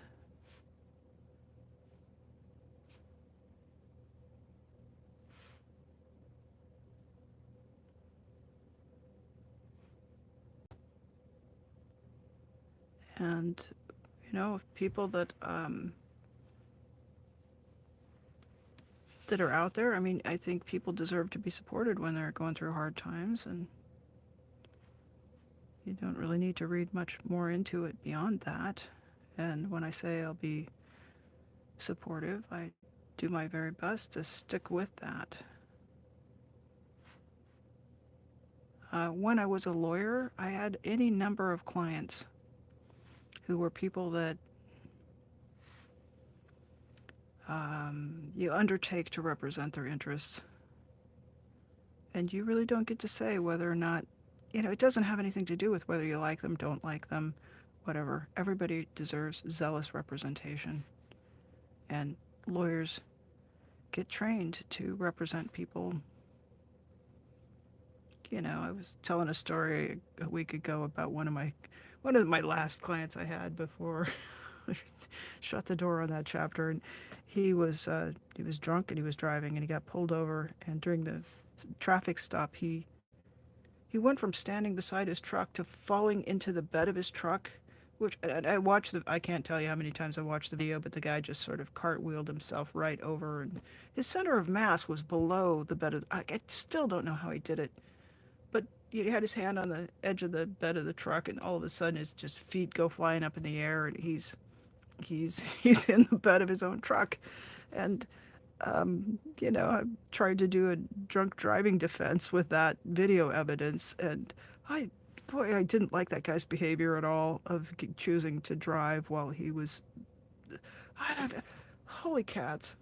How do you get so drunk you fall into your own truck bed? I mean, we'll always laugh about that, but, just like every citizen, that guy deserved to have a lawyer in his corner. So,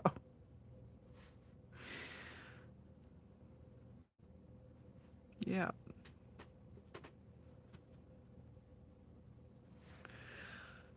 Uh, the kitty is um, nice. Oh, Coco.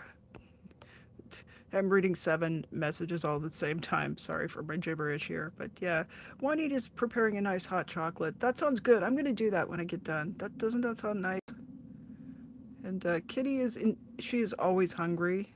And Kitty, just between you guys and me, Kitty does not always tell the truth. Kitty is a bit of a, yeah, she's a bit of a fabricator. So we can't always trust Kitty. But she always loves it when she gets her meal, and she is always just in it. And so don't trust cats. Yeah. Thank you, Hel. Hel says cocoa has antioxidants. We, yeah, we need that. Nice. The greens and blues reminds you of Lake Michigan. It sounds like a beautiful place. I've only ever flown over, but there's some Dip. Okay. Yeah, Dip, you were here the other day, and I was going to tell you that you can get a hold of me at Gmail. Just drop the underscore. Just drop the underscore in the channel name, and you can reach out, since apparently we're all very close friends, and you know, I guess if that's the word on the street, we may as well be friends, eh? With whipped cream. Okay, poor Maya. I know. I know, Maya. I'm working on it. I'm working on it.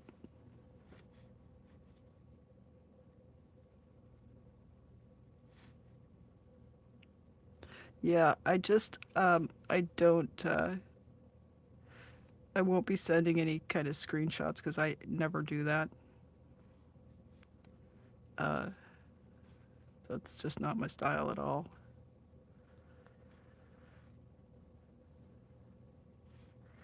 I'm sure it wouldn't surprise me if they are around, but they would not have come from me.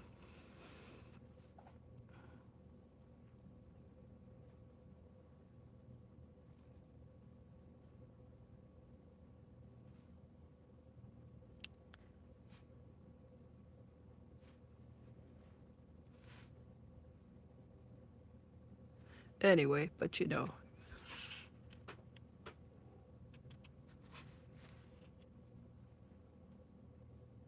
yeah.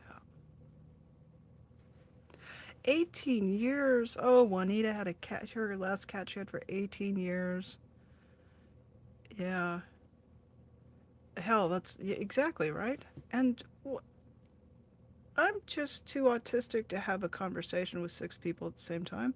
I can barely handle a one-on-one conversation, so that's just yeah, that's just and ethically that's not how I roll. But you know, anytime you're messaging anybody, it's going, you know, you've got it, they've got it. So where it goes, you know, you guys know. My favorite, best friend cat was with me for 16 years, and it's still heartbreaking to think about my good boy. Um, I don't know. I wish they could be here for 40 years or 80 years. Yeah, yeah.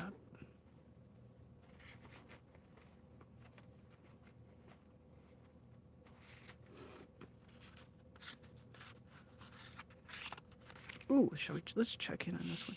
Oh, wow.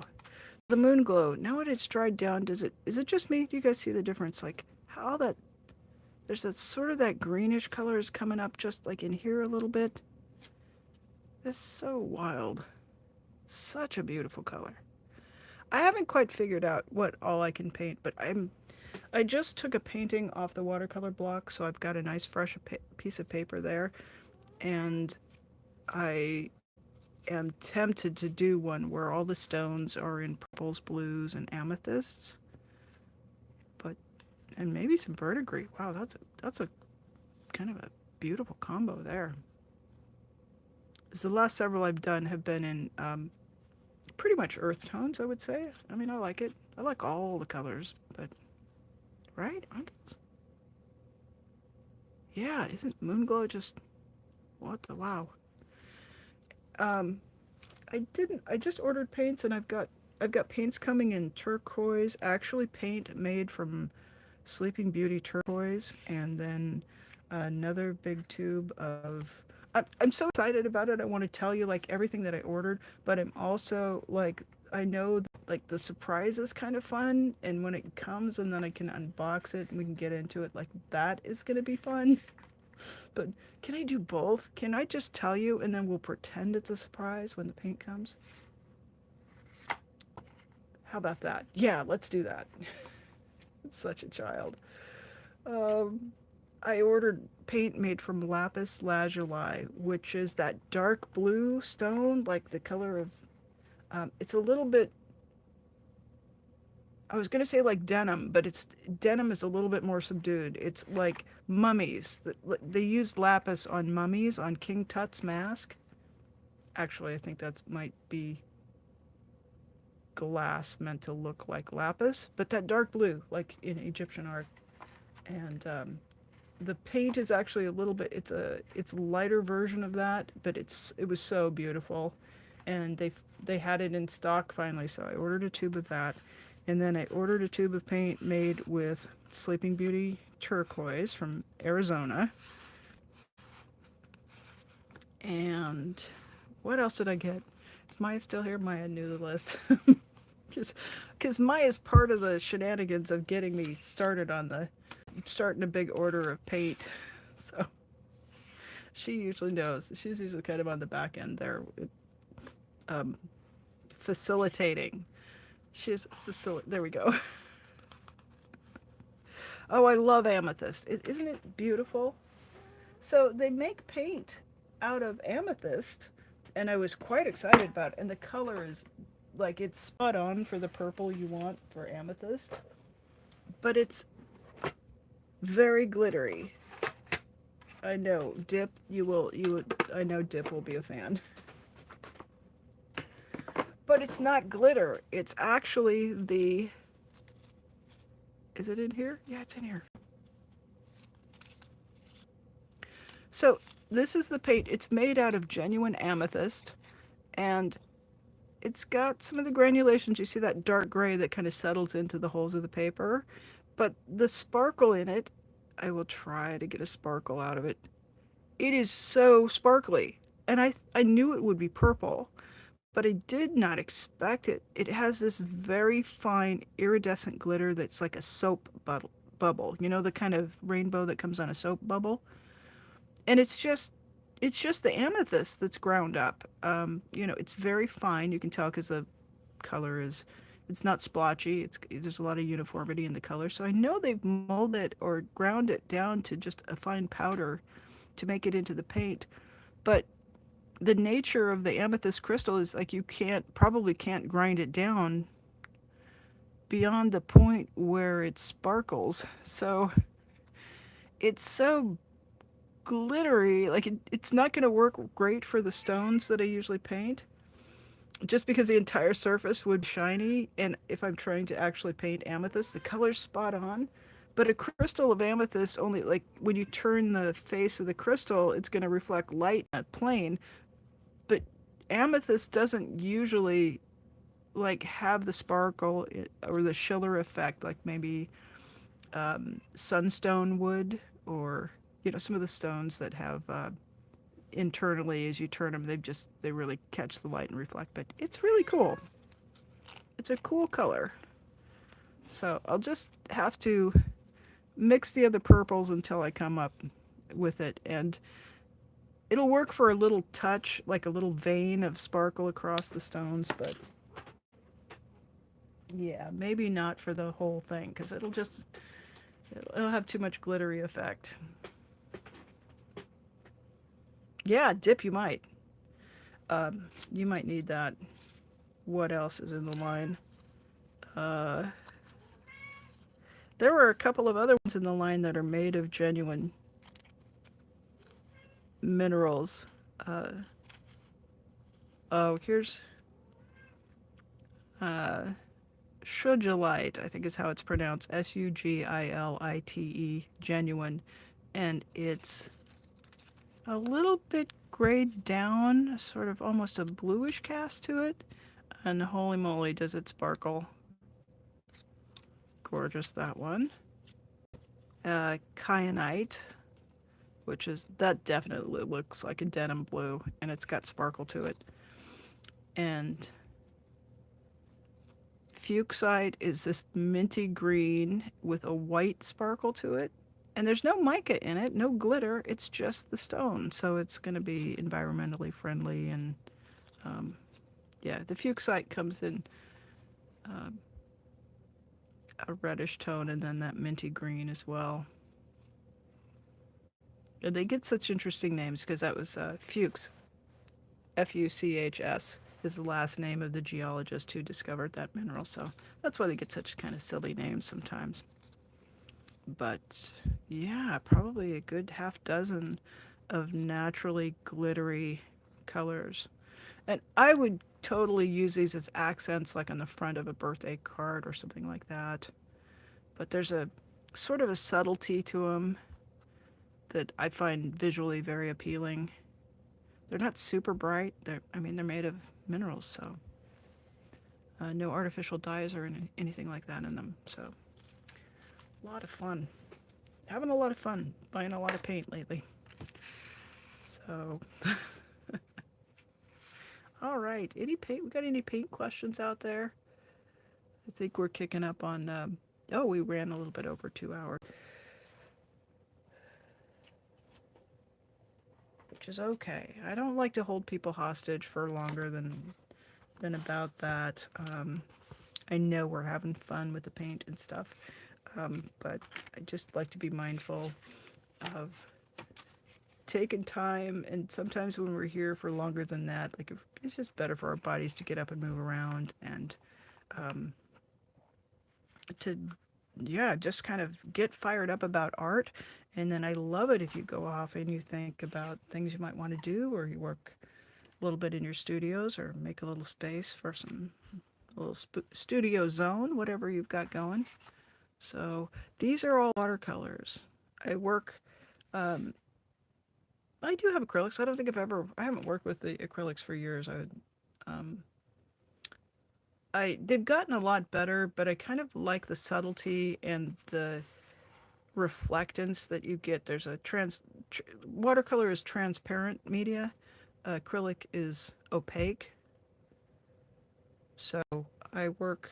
It's kind of the phase I'm in. Not to say I won't ever go to acrylics, but I put the first layers down on these what I call blanks, and I just, try to keep a stack of them at any given time, and various different colors, the little squares.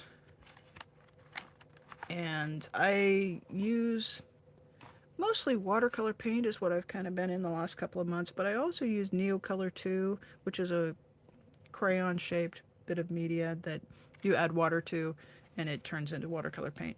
Watercolor pencils, and then some gel markers, I like the gel markers a lot. They're really fun to work with. You can kind of get your fingers in and um, work it into the paper. And I'm not sure on their archival quality because these go to the Louvre. They're not. These are just sketches. I'm joking, but I do generally try to work with things that are acid neutral and um, things that could be framed and um, artist grade materials. The things that are student grade, we had this question the other night, and one of the things that I forgot to mention in discussing the difference between artist grade materials and student grade materials is that the artist grade will tend to be more light fast, and a lot of times student grade materials can be quite fugitive, meaning this is bright today. If it's exposed to a lot of ultraviolet light, time, the environment, oxygen, things oxidize. That in student grade materials, that color is going to break down and it's going to fade to brown much more quickly than you would expect to see with artist grade materials. So, yeah, that's true. I like to wrap things up and do a little art show and just kind of run past what we've been working on. We just threw a little Aussie gold on this one. So, this background in a future episode of the very exciting work I do here.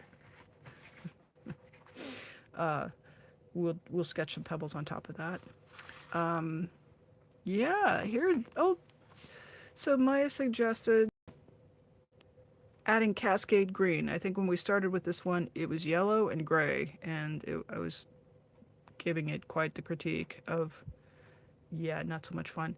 Um, Cascade Green is a color made by Daniel Smith, and it is its own phenomenon. I just can't. I'm still just thrilled with it. This is one color of paint.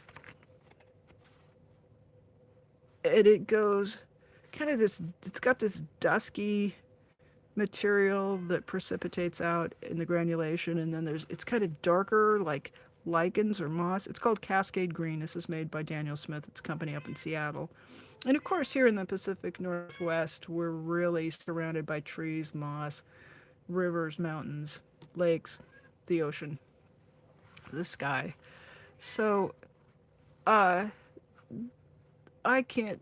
I think there's about 3 things or so in Cascade Green, so several different pigments, and once it dries down, it does like, buddy, can you please take a break for a second? I'll be there. Oh, she has one meow, and I'm sorry. It's just, it's loud. But it's kind of green here, and it's kind of blue here, and it's kind of like buff lichen colored, and just one swab of paint, one drop of paint out of the tube, and it does all of that. So I don't have to, come in and do the work that I had to do here, where I'm, let's add some of that, let's add some of this. This paint just me. I mean, I'm super thrilled by that. I'm like at paint nerd level, 9.5 out of 10 right now. So, and some of the ones that are on their way, they might be almost thrilling. So, yeah. Anyway, we started with a blank piece of paper and we threw a little bit of quinacridone magenta and nickel azo yellow and some Piemontite genuine into here. And this one's going to be so fun to draw pebbles on. It's got, I mean, so many wonderful shapes. I can't, like, just about can't wait to get my pen on that one.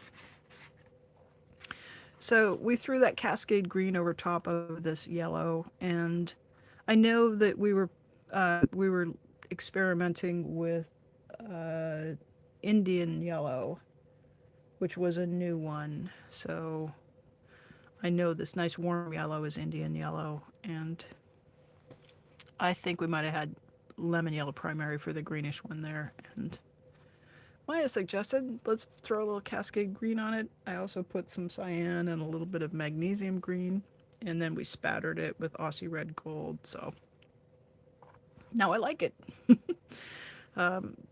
Often when you're working, your work will go through a so-called ugly phase.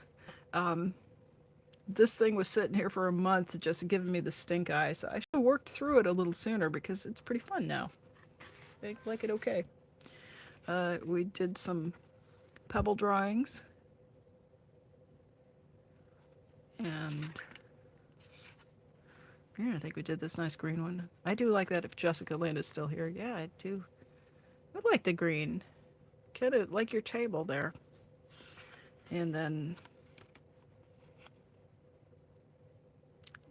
this might have been Cascade green mixed with, no, I think that might have just all been Cascade green. So on this one, it just washed out to be more yellow. And I mean, it's so long. I'm not always good about making a note about what they are. And then there was our last one. So there's our art show for the episode. If you're new here, I do try to do a little wrap up art show at the end if I haven't run my phone battery clear down and abruptly end. I'm only 103 or 5 episodes into the whole live streaming thing, so that's still, I'm no expert. We're just here to have a little fun and do some art. We swatched out some purples. That's always fun. Yeah. Thank you. Dip says again, great job. Thank you. I appreciate that so much. Yeah. Alrighty. Now I'm going to take a quick look at the chat comments because I've been, trying to keep my words together here. And, oh, Pepper's a great name for a cat. I like that. Zeka. Did somebody come in and I didn't say hello to them? Well, Zeka Zone Official from India. Well, hello. Welcome in. Take a look at my analytics and I have quite a bit of audience from India. So, yeah, welcome in. Hi. Wonderful to have you here. There's so many wonderful art channels that are from India too. Yeah. So Juanita's got paint. Oh, hell's your grandmother paint. My grandmother was, my grandmother painted in oils too. Her house always smelled like turpentine and linseed oil. And yeah, some of the brushes that I work with today belong to my grandmother. So isn't it? It's wonderful to have a bit of a tradition and at least have, another artist in the family to sort of, maybe not. I always would ask my grandmother to teach me how to paint, and she would just kind of look at me and then light another Newport. And just when I was a child, I was not allowed to call her grandma. I was one of the oldest. So when my younger cousins came along, they just went, "Nope, you're grandma." But when I was a kid, I had to call her Mrs. last name. But yeah, yeah. What are the best paints to use? Whichever ones are at hand. It depends on your style. There's so many different types of paint. Um, I will say, um, if you're going to buy some paints, it's better to buy a small set of artist grade, especially watercolor. You don't want to start out with this crazy big palette like I've got, here's half of my stuff here. It's just, you know, what are there, 15 different reds there. Don't start there. Start with a set of 6 or set of 12 and go with modestly priced artist grade. Um, Student grade are more challenging to use technically. Like they don't flow on the paper, the colors, pigments aren't as bright. Um, Sometimes they don't have wetting agents. A good artist grade watercolor will have a wetting agent, which helps it to be re-wetted and it'll come off the brush a little bit better. For a beginner, I think we really want to, like we're too old. We're not kids, right? So shortcut that learning curve for yourself and spring for some artist grade paint. It's not that much more in price over a student grade, but it's just a pleasure to use. So if you're going to watercolor, that's what I would say. Um, a watercolor can be a bit, um, technically it's just you can splash it on the paper like I did, but if you're going to do, um, if you're going to paint landscape, you got to have a little bit more or a different skill set, I would say. Uh, Hell says she used to work at Office Depot, and people called magenta Magneta. I'll have the, yeah, yeah. We'll do the Magneta. Trigger Happy Customs. Well, hello. Been a minute. Good to see you. Happy holidays. How you doing? Yeah. So if you like paint that you put it on and then you can cover it up with the next color, then maybe something like gouache or acrylic is for you.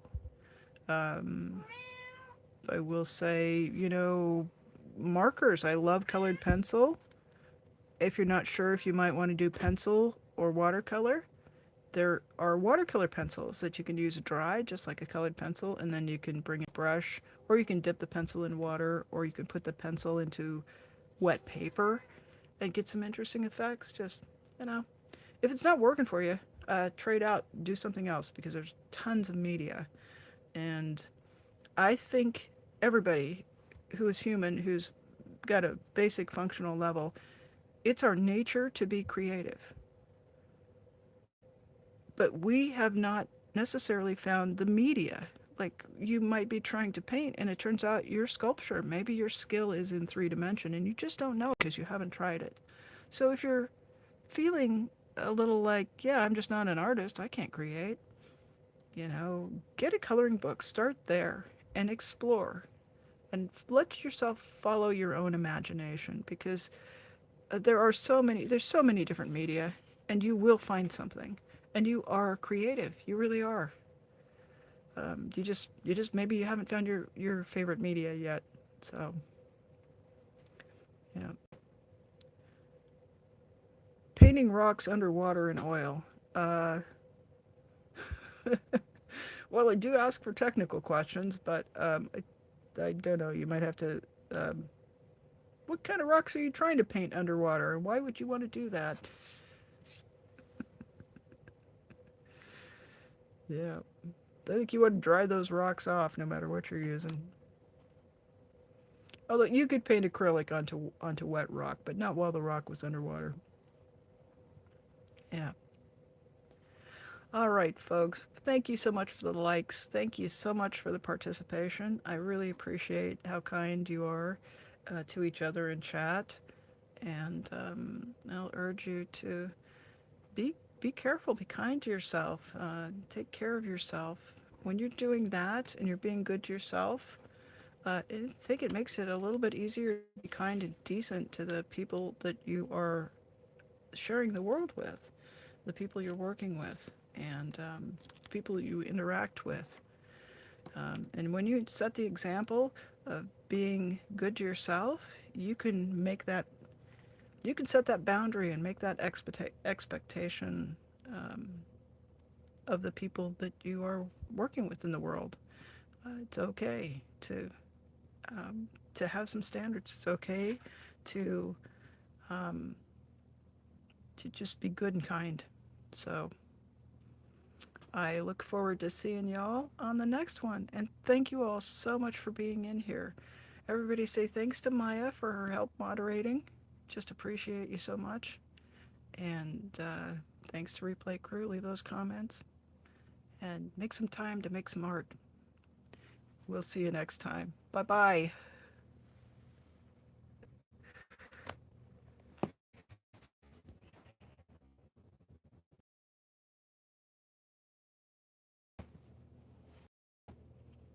You know, we can't resist taking one more look at those beautiful. And now I'm out. Bye. Oh, Big Chief. Hello, goodbye. We'll replay.